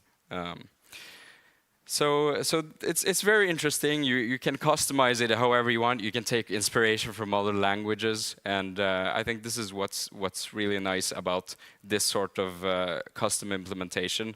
And obviously, this does not really fit if you use maybe like Rust or other different languages. They have these types of methods exist, have other names, but I felt like writing this more idiomatic to Dart. That's why it's written in this way.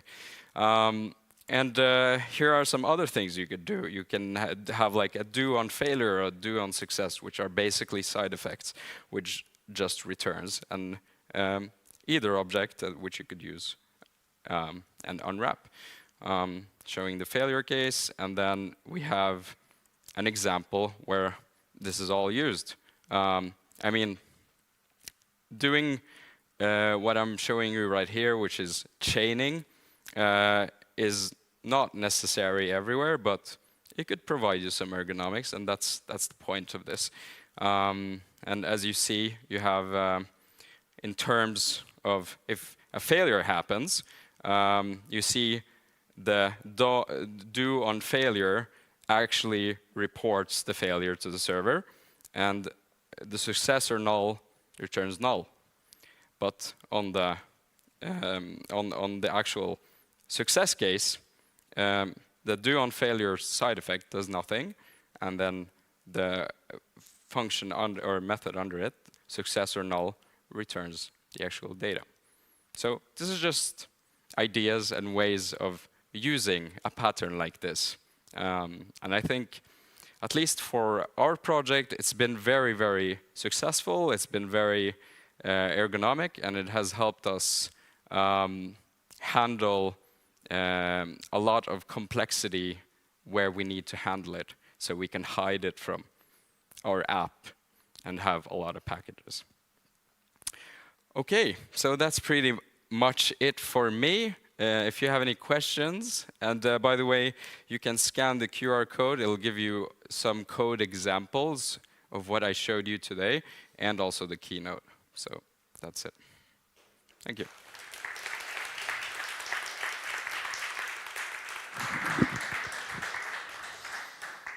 Thank you, Elias. Unfortunately, we don't really have time for questions just about now. But as he said, he will be around. You can grab him during the after party or wherever.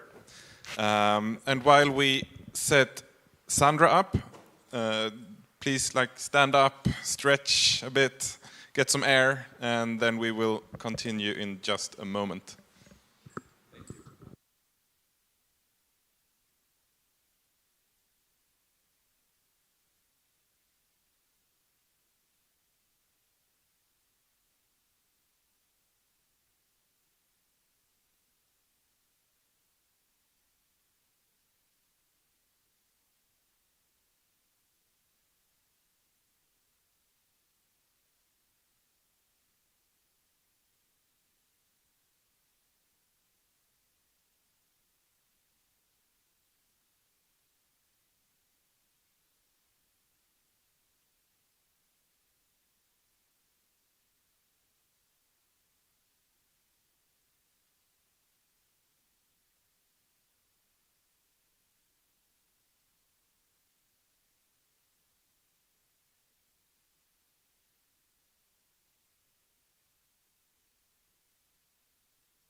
So, now let's all just sit down, and then we will listen to Sandra talk about testing semantics with Golden. So please give it up for Sandra.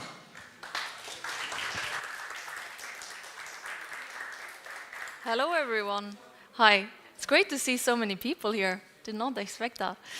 Yeah, so today I will be talking about how to test semantics with Golden tests. And if you don't know who I am, that's completely normal. It's my first conference. Yeah, thank you. Yeah, so I'm super grateful to be invited here today. And so I've been developing in Flutter since the first stable version, and I have not stopped developing in Flutter since. I love it. And I live in France, but I'm from Sweden, so it's great to be back here as well. So yeah, let's head into the topic. So for the agenda today, I'm going to do a quick introduction about why I studied this topic, a quick introduction about semantics and Golden tests for those who don't know what it is or just need a quick refresher. And then, well, we go diving into how to create those semantics tests. And does anyone of you know the Alchemist package and have used it? Only a few. Okay, so you'll definitely learn something today. Perfect. So the reason why I got into this topic with testing semantics visually was that currently I'm working on a sort of big, fast-growing app that for the last 6 months has doubled in size, so from 400K users to 800K users, and it's going to grow fast. Also, in Europe, there's this new legislation that took into effect in June about making, well, digital products has to be accessible. So since January, we've been focusing a lot on accessibility. And because of a big app, a lot of users, accessibility, we had to find a way of how to test and make sure that we not only make the app accessible, but that it remains accessible as well. So why did I decide to go into making visual tests for semantics? Well, if you've done tests for semantics before, you know that there's a lot of logs that you have to read doing the unit tests for this, which is not nice. I don't like you reading logs. And also, I can't share the result of the test with the team. And if you have a visual output, it's much easier to understand it than with logs. And also, whenever I do a test, since it's visual, I can find improvements faster. I can also detect regressions. And, well, to make it QA happy, it's also automated, because if you know, testing with screen readers and such takes a lot of time. So now I've sort of tried to convince you without actually showing you what it is. So let's first go ahead and just do a quick overview of what semantics actually is. So it's a representation of your UI elements in sort of written form. Gives information that accessibility tools can use to interpret the UI. So you probably know the semantics widget, which has over, I think, 40 properties that gives you all the information you need to give information about your widget. So here it's a simple app, and there's the show semantics debugger that we will use a lot later on, that shows you how the screen readers actually goes through your app. And you can see at the top, it also types. You can give types to your widget, so it can be read as text fields. You can see there are buttons, etc. And each square is a semantics node. So each will be read separately on the screen readers. Apparently, the colors mean nothing. They're just there to be fancy, and yeah. And then what are golden tests? They're basically a test, also known as snapshot tests, to compare UI outputs against a reference image, pixel by pixel. And, well, it's there to ensure UI regressions are detected. So here is a simple tile widget, and this is how the golden test will look like. Yeah, it converts the text into blocks.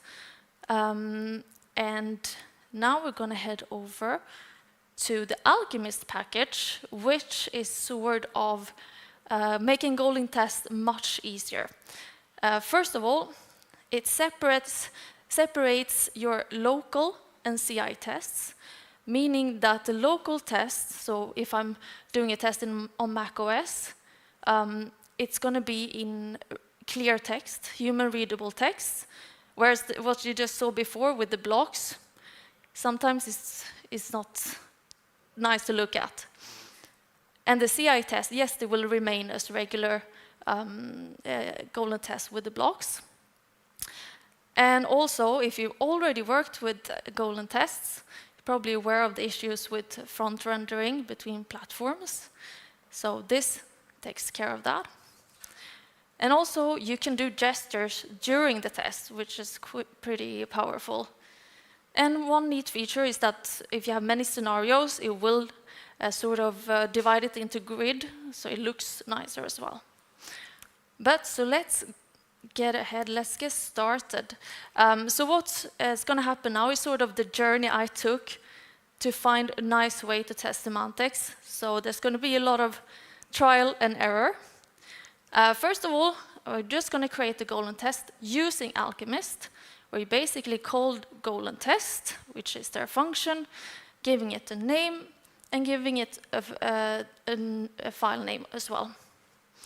And here, to your right, you'll see highlighted the widget that we're going to focus on today, called balance card. And then we have the builder parameter, where we'll pass the golden test group. That's the widget that handles sort of the grid that I just mentioned, where you can also add constraints and things like that. And here we're going to add, as a child, you can have multiple children, the balance card. So that's basically it for just creating a regular golden test with Alchemist. Very straightforward. And as you see, where you've created your balance card test file, and at the same place, it will generate for you a golden folder with the CI image, which will then be the ones with the hidden or obscured text, and the macOS, because I run it on macOS, where it's, as seen in the image, clear text.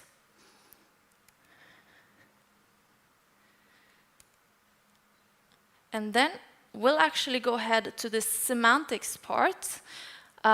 So my first idea was, I know that in Material app, there is the show semantics debugger. So I went ahead and tried to wrap my balanced card with that, just setting it to true and see what happens. Yeah, and it timed out. I think all of you might have seen this doing tests. Definitely happens a lot, but mostly it happens when you have animations. But this happens because of how the semantics debugger works internally in Flutter. So when you wrap your widget in the semantics debugger, Flutter continuously rebuilds a semantic overlay on every frame. So since the golden test does a pump and settle, after a while it's never going to settle. So it times out. So it makes sense. The error actually makes sense. So I had to find a way to find a solution to this. So there are a parameter for golden test called pump before test, which by default does a pump and settle. So I couldn't do that. So I actually just set a time frame for here a medium one, just for it to stop at some point. So here you have a result. it looks like a regular golden test, but I wanted it with clear text. So we have a bit to go. At least it's not failing. So before I just had the material app, which is using semantics debugger. But so I thought maybe I'd just use the semantics debugger and not the whole material app. And one thing, this took probably many hours to actually just figure out that it was this, but I added the label style, changed it, and added a font family. And all of a sudden, it feels like magic. It actually worked, and I could show it a scene here at the bottom, all the semantics. And if you have an explanation to this, that would be great, but at least it works. So that's why I added some confetti. So also, you probably are not only having a semantics test, so you can actually mix it with regular scenarios, regular tests. But in that case, I advise you to use exclude semantics for the other scenarios in the same test. So it can look like something like this. So you have the balance card, which can be expanded as well. But what if we want to create multiple semantic scenarios?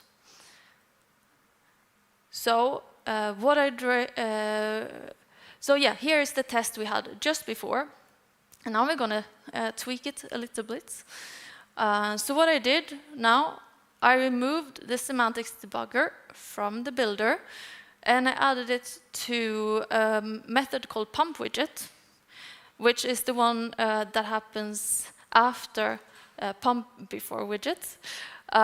So then I can pump the widget with the semantics debugger, meaning that the issue with the pump and settle will not happen. And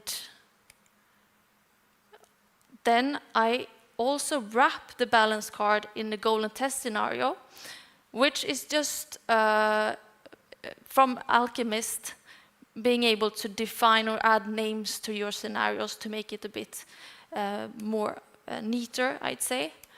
So the result can be something like this, where you can have different scenarios, and you can have as many as you want, because that's also a thing with why it's good to automate the testing for semantics, because your widgets can be complicated, and you won't have time to test all of the different scenarios every time you make a modification.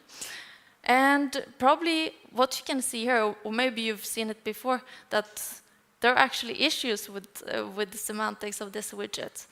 For example, on the left-hand side, even though the button See All has not been pressed, they can still, with the screen readers, detect the below elements of the list, even though it's actually not seen by the user. And there are probably some semantics nodes that could be merged together. Like, for example, you have 1,651 euros today. Could probably be only one semantics node and not three. So yeah, this is a great way to detect improvements and detect regressions. So what have you learned today? An introduction to semantics and golden tests, and also how you can get started with Alchemist, and how you can test semantics with golden tests. So what to do next? So one great thing with golden tests is that you can enrich them indefinitely. So you can add themes, try for different devices, text scaling, and much more. And I hope also that you would like to explore the semantics debugger as well. And if you're interested, I have an accessibility workshop on GitHub if you want to learn more about semantics, and also access the semantics tests we made today.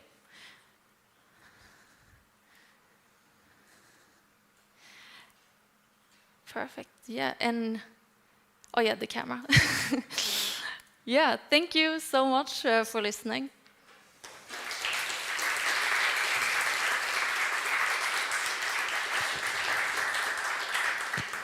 Thank you, Sandra. You were quite quick, so if there is any questions, we could actually fit a few before we continue with the schedule. Or reach out later on if you have any questions. Yeah. One question.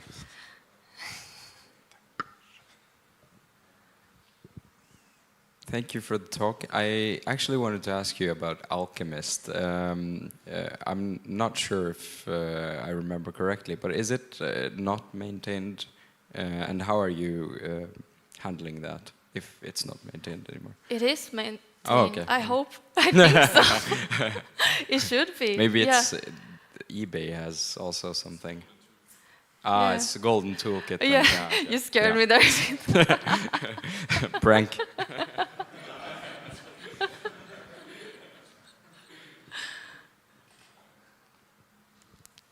Okay. Thank you so much, Sandra. Thank you.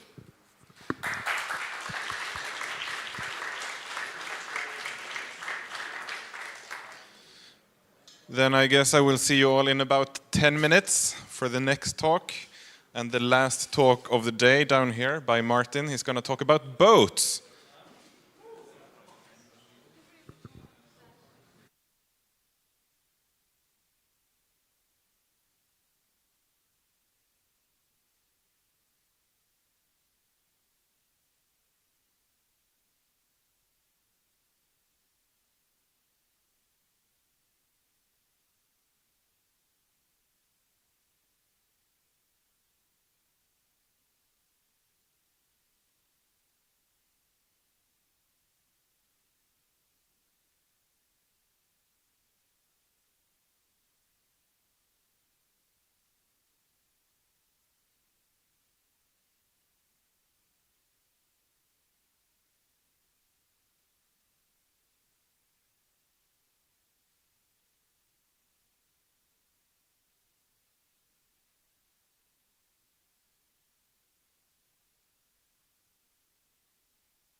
So now it's time for the last talk of the day down here.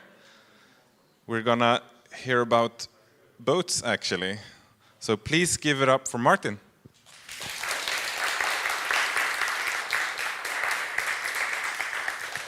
Thank you very much. Imagine you're driving a 12-ton carbon fiber ferry at 25 knots in rough seas. The user interface better not distract you. I'm going to talk about how we built the UI for the Candela P12 electric hydrofoiling ferry using Flutter. Most Flutter apps run on phones, web, or desktop. Ours runs on a 12-ton carbon fiber ferry. It's actually a desktop app. It's a Linux computer, but I like to say it's a boat, not a phone.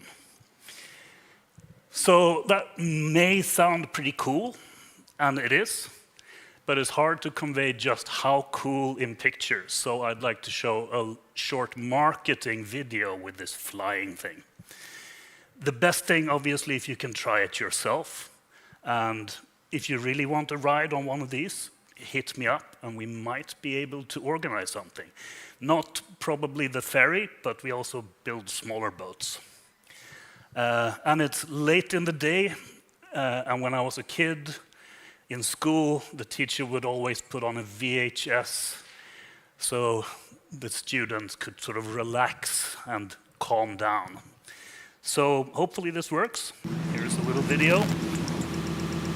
To the same physical principles as an airplane during flight. It's a bit surrealistic because you don't really realize that you're actually going 26 knots right now. It's like riding a magic carpet, basically. Our vision for P12 is to build a public transport system on water that is as easy and convenient as on land. We make electrification possible, and we make it possible to, for the first time, make passenger transport on water completely free of fossil fuels. To have frequent departures, you can easily hop on, hop off boats and travel around in your city. But also then utilizing the waterways in a much more efficient way than we're doing today. The boat weighs 12 tons, so normally it would be moving 12 tons of water, but once supported by the foil, it no longer does that. This reduces the wake, so we don't create any waves behind us. It makes us far more energy efficient because we don't have all that friction and we're not pushing all that water out of the way. We're simply gliding over it. This gives us a much longer range off a reasonably sized battery, in addition to the benefits of a more stable ride than you would get in a traditional boat. Yeah, so the audio was a little bit messed up, but you get the idea. It's a flying boat. So who am I? I'm Martin. I've been working with designing and coding software solutions for 30 years. I started by building games for kids. One of them is called Mullimek Builds a Boat, and that's kind of stuck with me. I have my own boat. So I've applied a lot of that knowledge to designing this user interface. And I focus a lot on UX, but I do a lot of different code stuff. I've built a lot of web. I've used Flutter since before version 1.0 in a different company that built fall detection for elderly people. So I built an app for keeping people alive using Flutter. And now I build user interfaces and mobile apps at Candela. So what I'll cover is a little bit about Candela and foiling boats, why we chose Flutter, some challenges with user interface design for boats, a little bit about our tech stack, focused on the software side.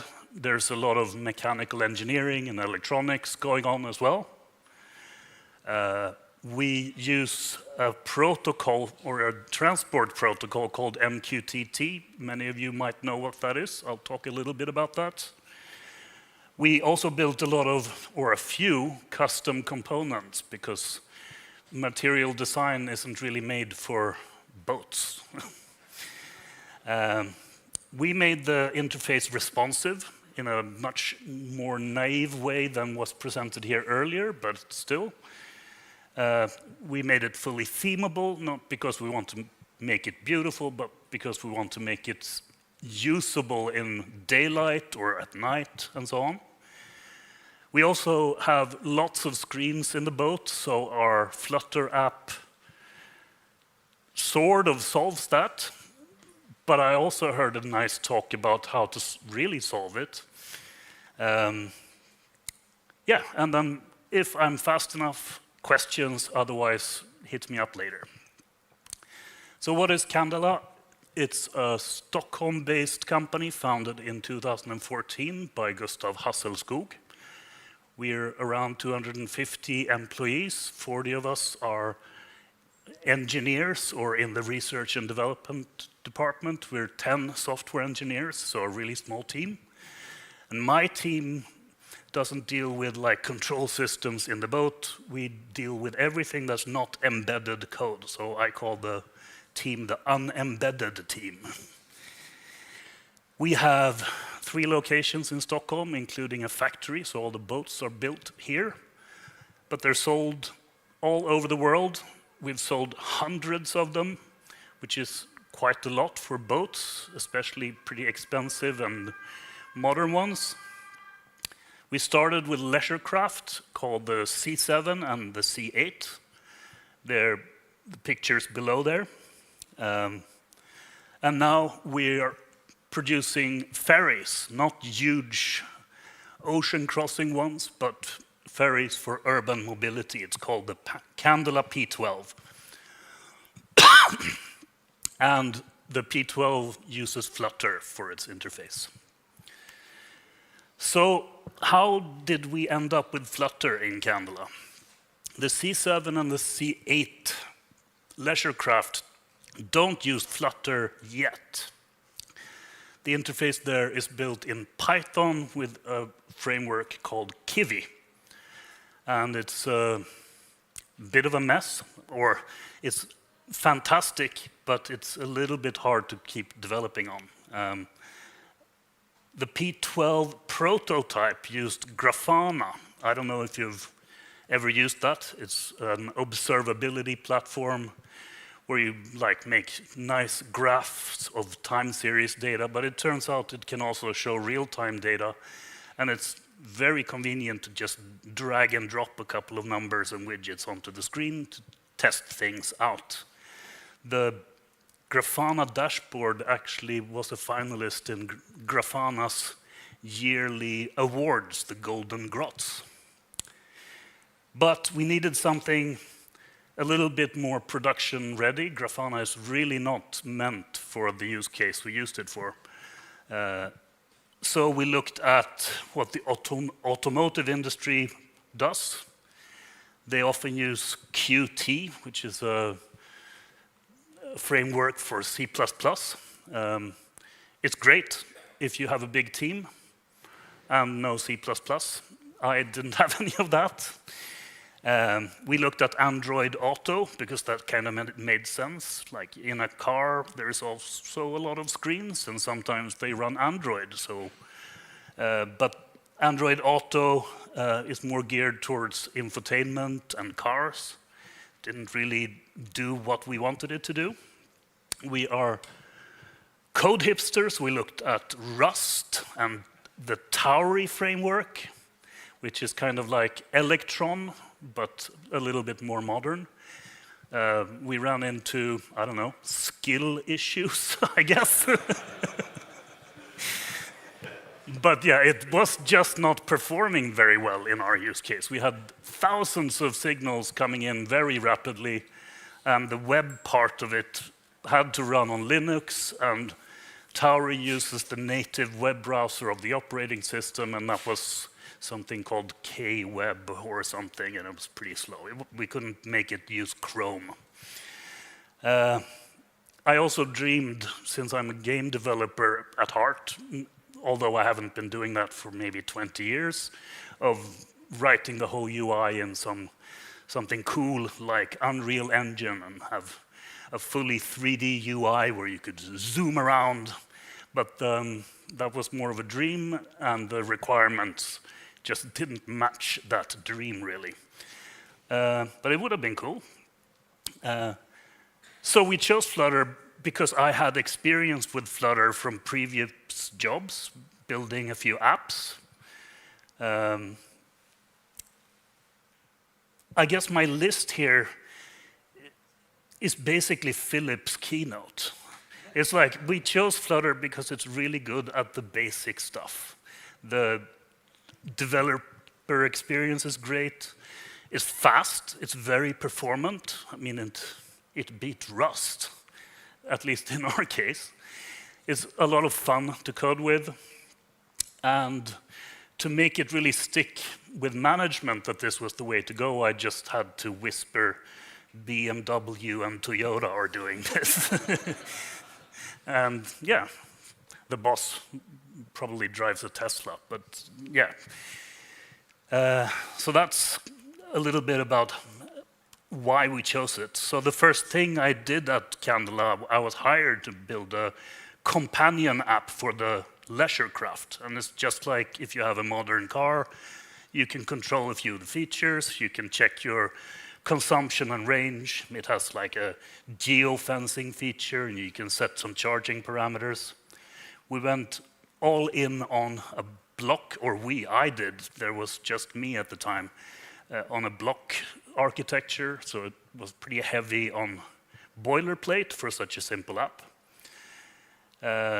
It also uses MQTT to control the boat. The backend is a Python Flask API that already existed when I got to the company. I built a help site because one of the main things you need when you've got a very expensive boat that's dead in the water is some help, I guess. And yeah, it's available on the App and Play Store, which I'm also pretty proud about. It's not easy to get things on the App and Play Store all the time. I don't know. Onto the design part. Both dashboards are not mobile apps, and the design has to reflect that. It's a completely different use case. You don't casually use this app. You use it to stay alive at sea, basically. The main design criteria I had was do not distract the driver. They have to look at other things. They have very limited sort of attention for what you're trying to show. So don't make it fancy, don't make it blink or stand out, but also make it impossible to miss when there's something wrong. So boats are not phones or cars, and the marine industry is very conservative. They don't like lots of changes. They want their boat to be a boat. And especially if you're running a passenger boat, which we are in actual production right now. Excuse me. There are lots of rules and regulations. For the C7 and C8, we could build a completely integrated UI with navigation, charts, and so on. For passenger ferries, it would have taken years for us to certify our user interface if we also had the navigation part. Simrad and Garmin and Raymarine have spent a long time just developing charts that work in every case. So even if we got the chart from Garmin, we couldn't build a software application on top of it that would be allowed to be used for passenger traffic. We talked extensively to professional drivers, and we did a lot of prototyping. Here's a plywood mock-up of the helm station. Of course, our boat doesn't look like this. This is when we were trying to figure out where the screens are, where the buttons and controls are. Yeah. And we looked at many traditional ships. They're often look very old-fashioned, and they are. Even new ships have thousands of buttons. And we also have a lot of buttons because for safety critical systems, we need physical controls. Some of the controls are on screen, but most of the stuff is still physical buttons and levers and stuff you pull and drag.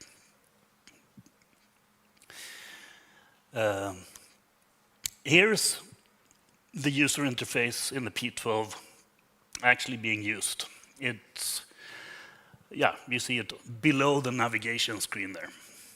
And this is from our prototype, so it doesn't look exactly like this in all the boats.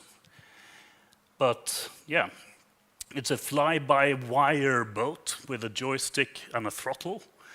So it doesn't have a steering wheel, you drive with a joystick. And fly-by-wire means that our software acts as a middleman between the input from the driver and the actuation of the controls. So you're not gonna crash the boat if you turn too hard, because we're not gonna allow you to turn too hard. It's a very, very controlled system. And fly-by-wire hides the complexity of driving a boat like this. And the UI is just part of the equation. It also needs to be smart and adapt to the situation and provide an intelligent selection of what to show in each situation. It's a sort of context-based design where you've got one screen for when you're driving the boat and then multiple other screens diving deeper into different systems. Yeah. So it started out with Grafana, as I said. This is what the Grafana driver user interface looked like. And it's not super different from what ended up in Flutter, and the Flutter app is still evolving. The Grafana version was meant for pilot engineers, meaning research and development staff driving the boat and at the same time debugging the boat. So they had to have all the information at the same time, sort of. It served a purpose, but a normal captain thought it looked like a pinball game, in which, yeah, it does. So the split view of everything here is because the boat has two hulls. It's a catamaran. It's got two engines, two battery systems, and they were laid out just like in the boat, on the left and right, or the port and starboard.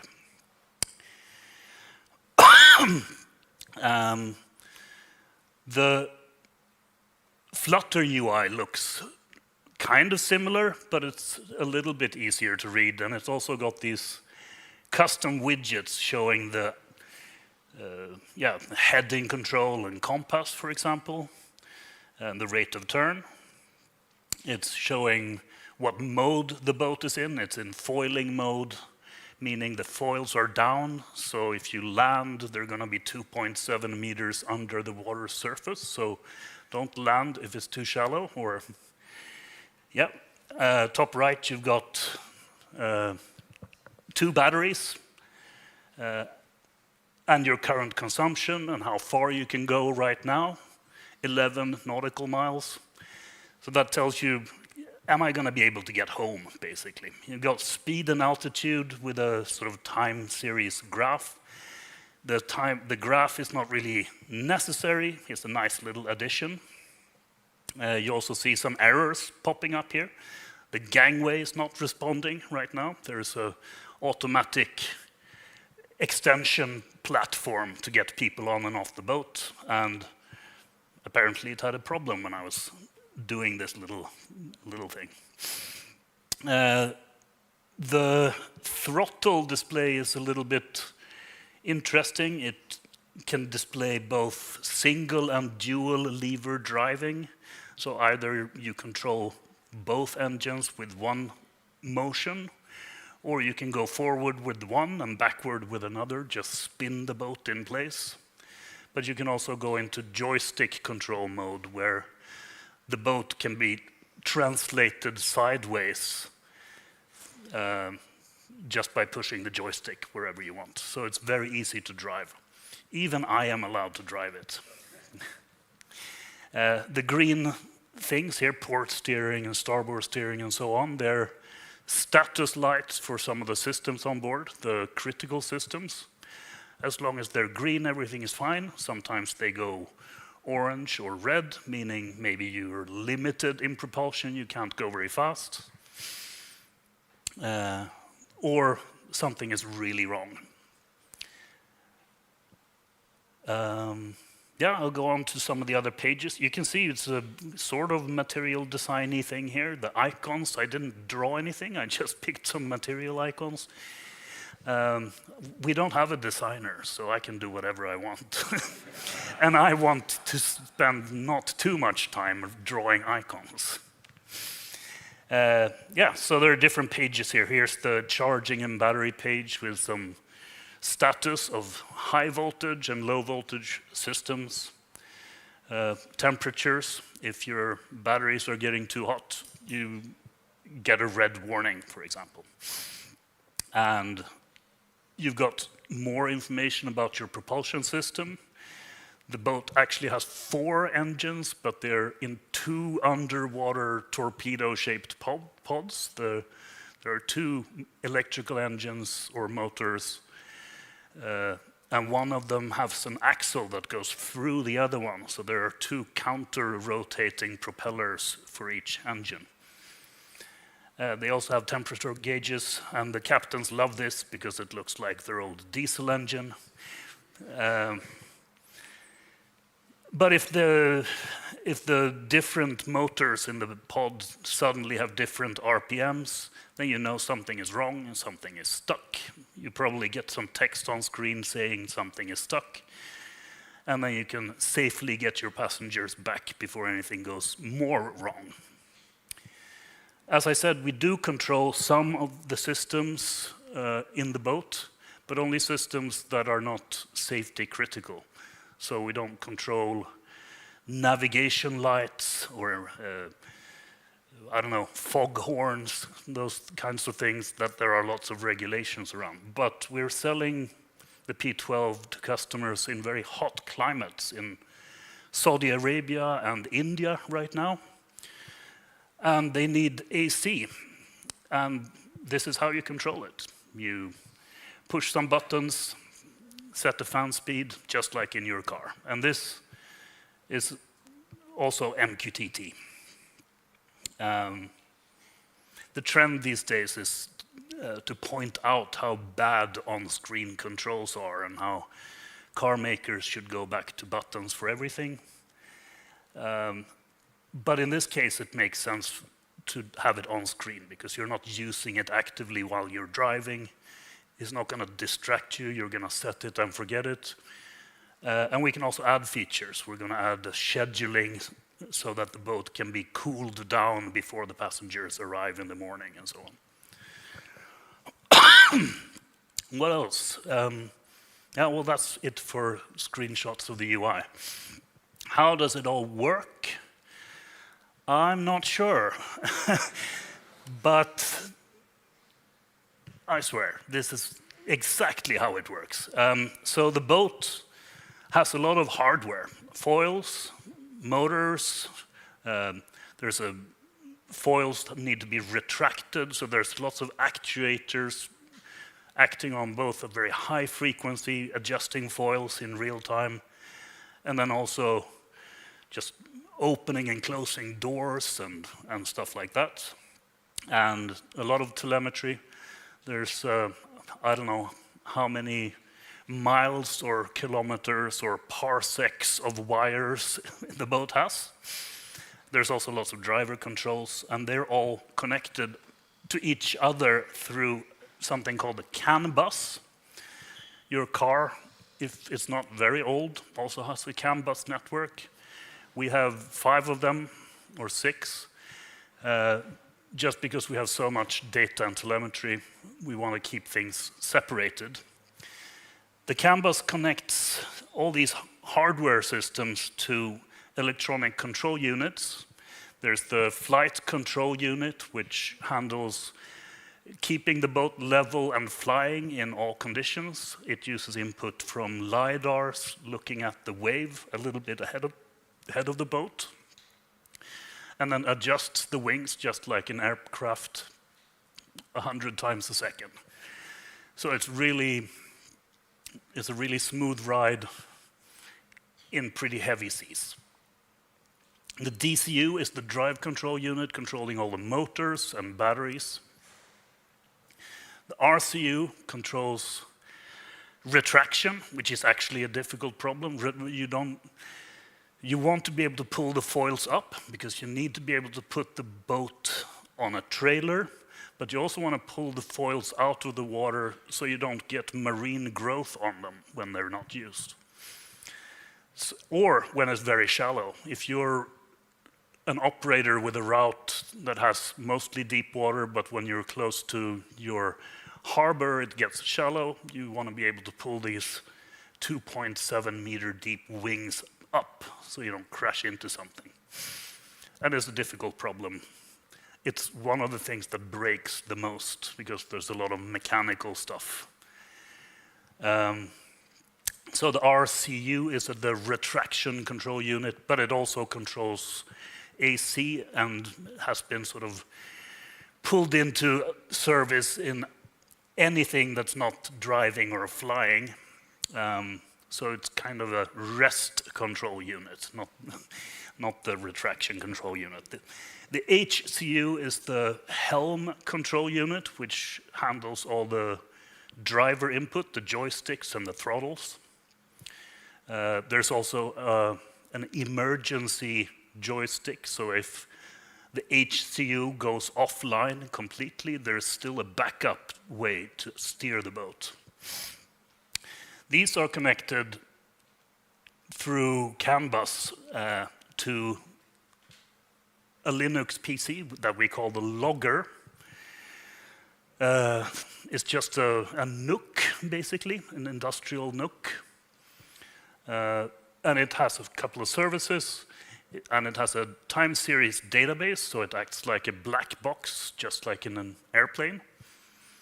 Everything is logged to the boat at as high a frequency as we can deal with, every single signal. Some of that data is sent to the cloud using a little service called Telegraph. It's a telemetry instrumentation thing. And a lot of server people will be like, yeah, we use that for our server cluster. It sends CPU and memory data. And ours does that, but it also sends flight data. The logger converts the CAN bus traffic into MQTT, and I've said MQTT a lot of times now. Let's see if I can get this right. Message Queuing Telemetry Transport is what it stands for. It's a publish, subscribe interface, very lightweight, used in IoT devices. So if you've got like a smart light bulb, it might use MQTT to communicate. CAN stands for Control Area Network, and it's originally for cars, but now for any kind of device. Drones, robots, farm equipment, factories use CAN. So we've got multiple of these Ubuntu Linux PCs. The logger is one of them. The UI runs on an identical computer. So it's not really very fancy. We're not like doing embedded Flutter or anything. It's just Linux on Ubuntu. And there's two more PCs. The camera PC, which doesn't run Flutter. It just shows like your rear view and side view cameras. And a media PC, which is like a kiosk showing passenger information on screens in the cabin. Yeah, that's that. Here's a picture of what the prototype looks like, part of it. This is kind of the heart of Well, this is where all the little PCs and ECUs live, connected with wires all over the boat. It's pretty neat. I don't know anything about it. I stay away from the hardware. The Linux computers that I talked about, Logger runs a database. It has a service called Boat Control, which is how we control HVAC systems and so on, and a local MQTT broker that just spreads all the data across the boat to all the consumers that need some data for something. Or at least the consumers that don't understand CAN bus data. The UI computer mostly runs the UI app. And as you can see, there are 2 of those UI apps. So that's kind of a hint on how we solve the multi-screen issue. We just run 2 of them. But it also runs a few other things, like a screen dimmer. It's really important to be able to get your screen to be as dark as possible at night. No backlight, so it doesn't cause glare and doesn't reduce your night vision, basically. And the app, I mean, I've seen lots of examples of super impressive apps today. Like 15 million users. What even is that? We have 1 user. That's the captain. But yeah, it still has some sort of architecture. We've divided the presentation into pages or screens, and then our instruments into instrument clusters of related widgets that need to be laid out together. And then we've built lots of custom components, but of course we use a lot of just material stuff. We use the block library, but for this app we're not using actual blocks, we're using qubits, and only for parts of the app that the user interacts with, not for like simple data displays. There's a data layer. We built an MQTT repository. I'll talk a little bit more about that. And we generate a lot of data, like enums, data classes, or what? Not data classes, but based on specifications from the embedded side, we use build runner to generate stuff. And for development, yeah, generators, a few tests, not enough, but some sort of coverage, and we use Widgetbook to look at what things, yeah, how things look. MQTT in Flutter. So as I said, MQTT is a lightweight publish subscribe protocol. We look at about 250 data points, I guess. It's not that much, but it performs really well in Flutter. It performed really poorly in Rust because we didn't know what we were doing, probably. The specification, like the list of topics, is generated code. The code on screen is some of the parsers. I mean, the MQTT protocol provides some JSON. We've got lots of status enums, like the charging status. And we're just doing a lot of from int stuff. Like you get a number 3, that means it's charging, or whatever. We did have some problems with MQTT. We started out using the most modern MQTT package we could find for Flutter, called MQTT 5 client. Supports the 5th version of this protocol. But we had random disconnects and couldn't really figure out why. Probably because we sent weird data and it just borked. But we didn't really have time to debug it. So we started using just the MQTT client package. which only supports MQTT3. We didn't need any of the fancy features, and it's been rock solid since then. Yeah, the repository manages connections and credentials. We don't want people to just be able to plug into Ethernet on the boat and read all the data, obviously, or even control the boat by hacking. It does some decoding and parsing, and then provides some streams to the views. So, like a page will ask for a set of this, maybe 50 signals to show that whatever needs to be shown on the page, and ask the MQTT repository to put that together in a stream. And the repository also marks data as stale, meaning it's too old. And in our world, 3 seconds is an eternity if you're driving. So if it's more than 3 seconds, it's marked as stale, and that reflects in the UI. It's like grayed out, so the captain doesn't trust it, basically. That doesn't really happen very often. It can happen, though. It's a complex thing. The app could be acting up.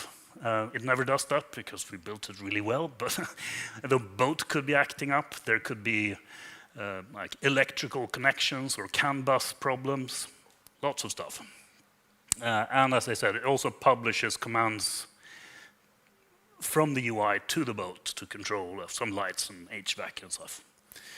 So from this repository, we go to a page. The page asks for data, say a couple of signals. We have a stream builder just displaying that data, snapshots. It's a little bit enhanced. It's a visibility-aware stream builder. So when the page is not being shown, it's not actually bogging anything else down. In this case, there were some real-time charts, so we got a little parser here, which takes the data and adds a timestamp so we can display this speed and altitude graph, for example. The page also is responsible for layout into tiles and provides data to widgets further down, basically. So not very fancy. In this case, you got this child candela retraction cluster. Takes a few parameters, the front foiling system and the aft foiling system, and how deep you are going, basically. A cluster, as I said, is a collection of either custom widgets or, it's pretty simple, but it helps when thinking about it, because maybe you have some developer who's like, no, I'll just put the heading control over to the right. But no, they belong together with the rate of turn, so you can see what's going on, sort of.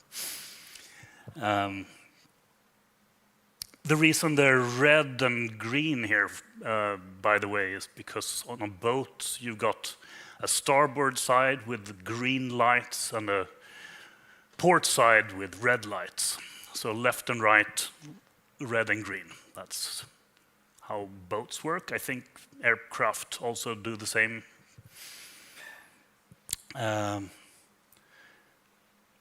So we built these components ourselves using just custom painters.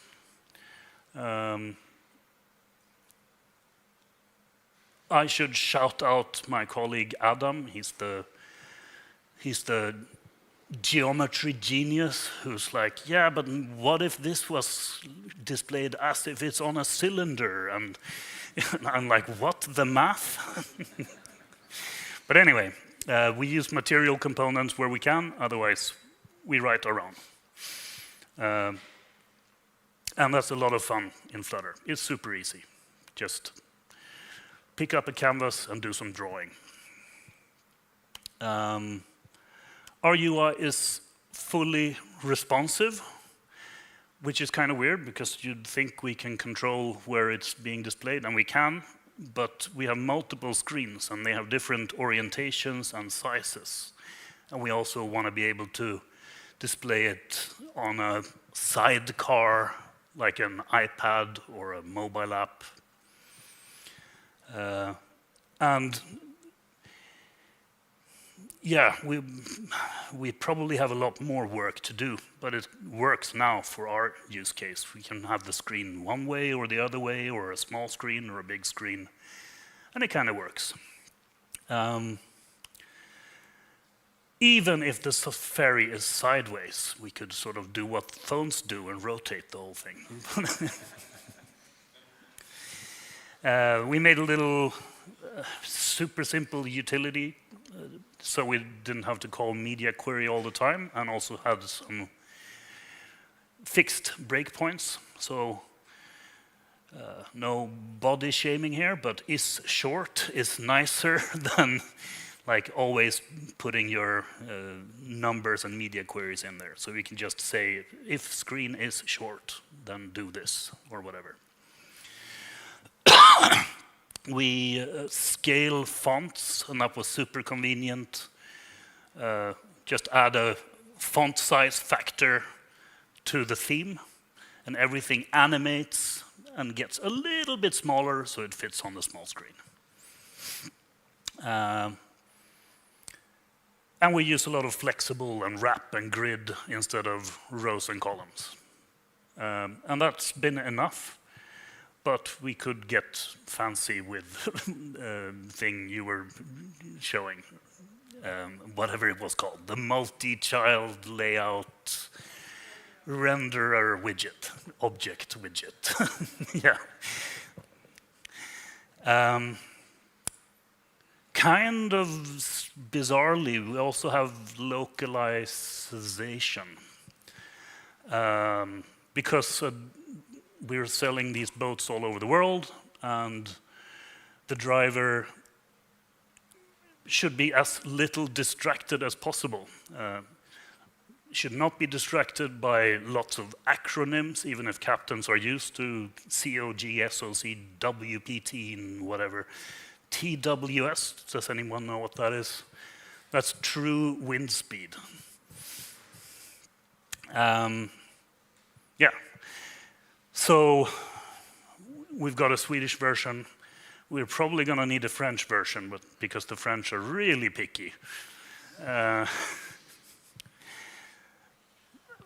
Flutter supports right-to-left languages, so our Saudi Arabian friends can get an Arabic version with everything flipped around.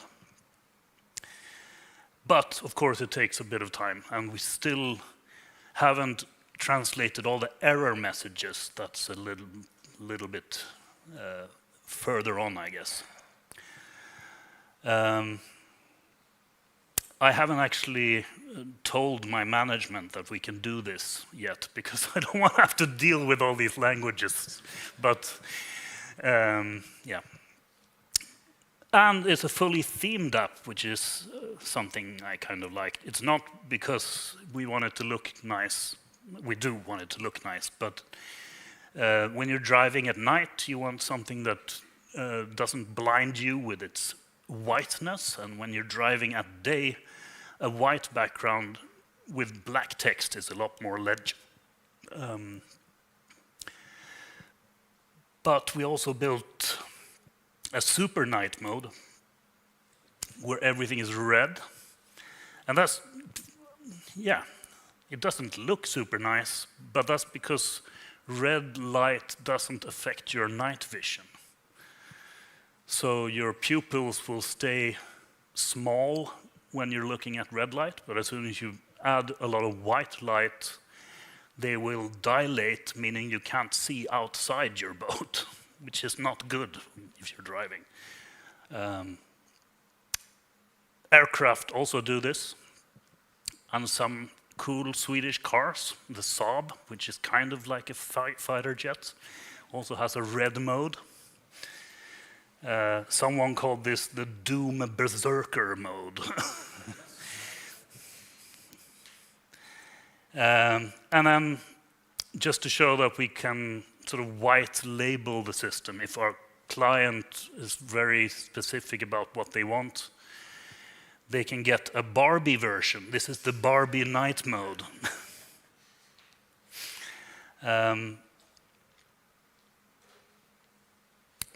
So, yeah, theming is really nice in Flutter, as long as you're following material design, because all the colors have weird names, but as long as you understand what they're for, it's fine. We had some custom colors and custom components, and we used theme extensions, which is really well supported. We just code some something similar to, say, I don't know, a material slider and its properties.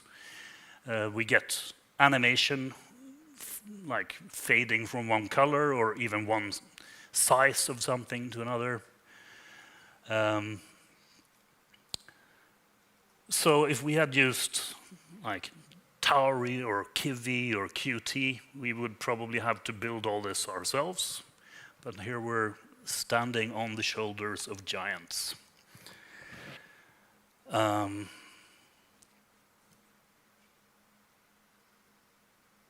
Yeah, we love widget book. So not all our components, but a couple of our components are in our widget book. It's not mostly for like aligning with designers, because we don't have any designers. It's more to be able to just put random, or not random, but data into a component without having to connect to a boat.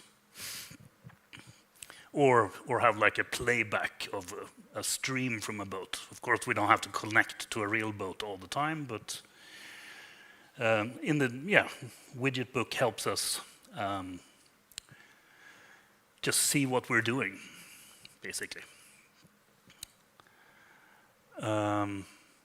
As I said, we've got lots of screens. I don't know if the perspective is weird here, but overhead there is one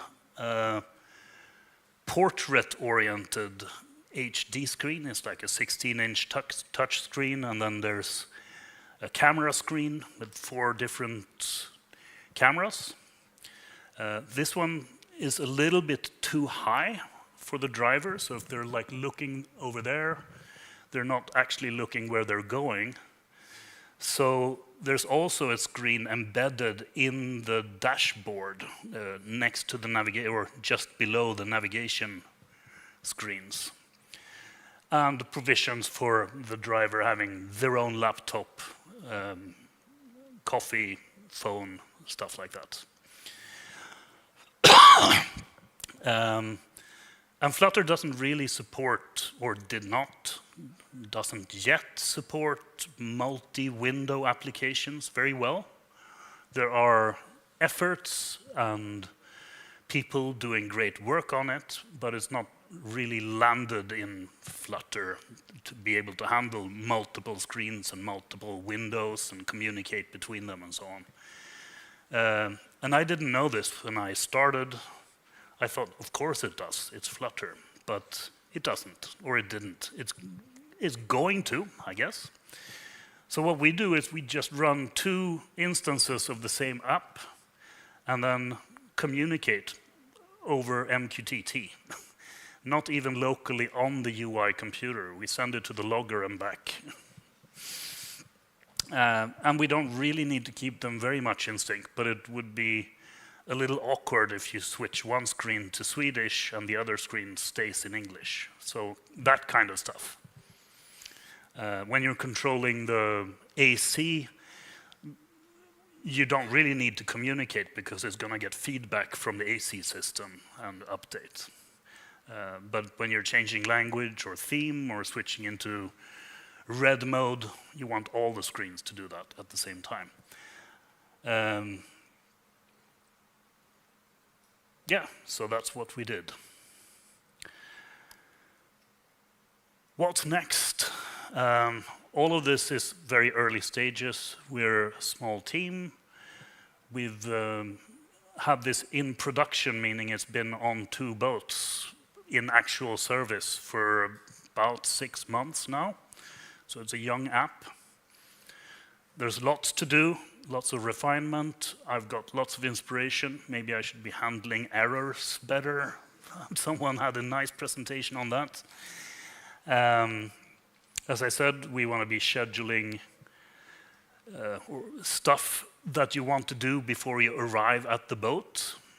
Maybe you want the boat to be fully charged at a certain time. Then we can, with the help of some very clever battery engineers, I can add a little calendar so you can define when you want the boat to be ready to go, for example. There are more things that we want to control, that we're allowed to control, more lights. We're going to be controlling the toilet system, which is, yeah, you've got to be able to turn it on and off and make sure you can dump your black water in an environmentally friendly way. It's not safety critical, but it's a really important feature, and nobody wants to build buttons for it, so I have to do it in the UI. We also want to build a mobile app so that the driver can do a lot of these things remotely, and also check the status of the boat. The driver is probably employed by a company that runs multiple ferries and boats, so we're building portals where they can see the status of their fleet, see what errors there are, see what sort of maintenance needs to be done.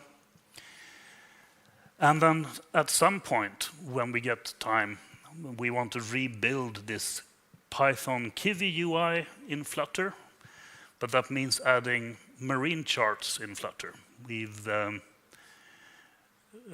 We're working with Garmin and Navionics. They have SDKs for C++ and native Android, native iOS, but nothing for Flutter. So we might have to step in and build bindings to the Garmin SDK, basically. I don't know how I am with time, but we have to go. Yeah. So no questions.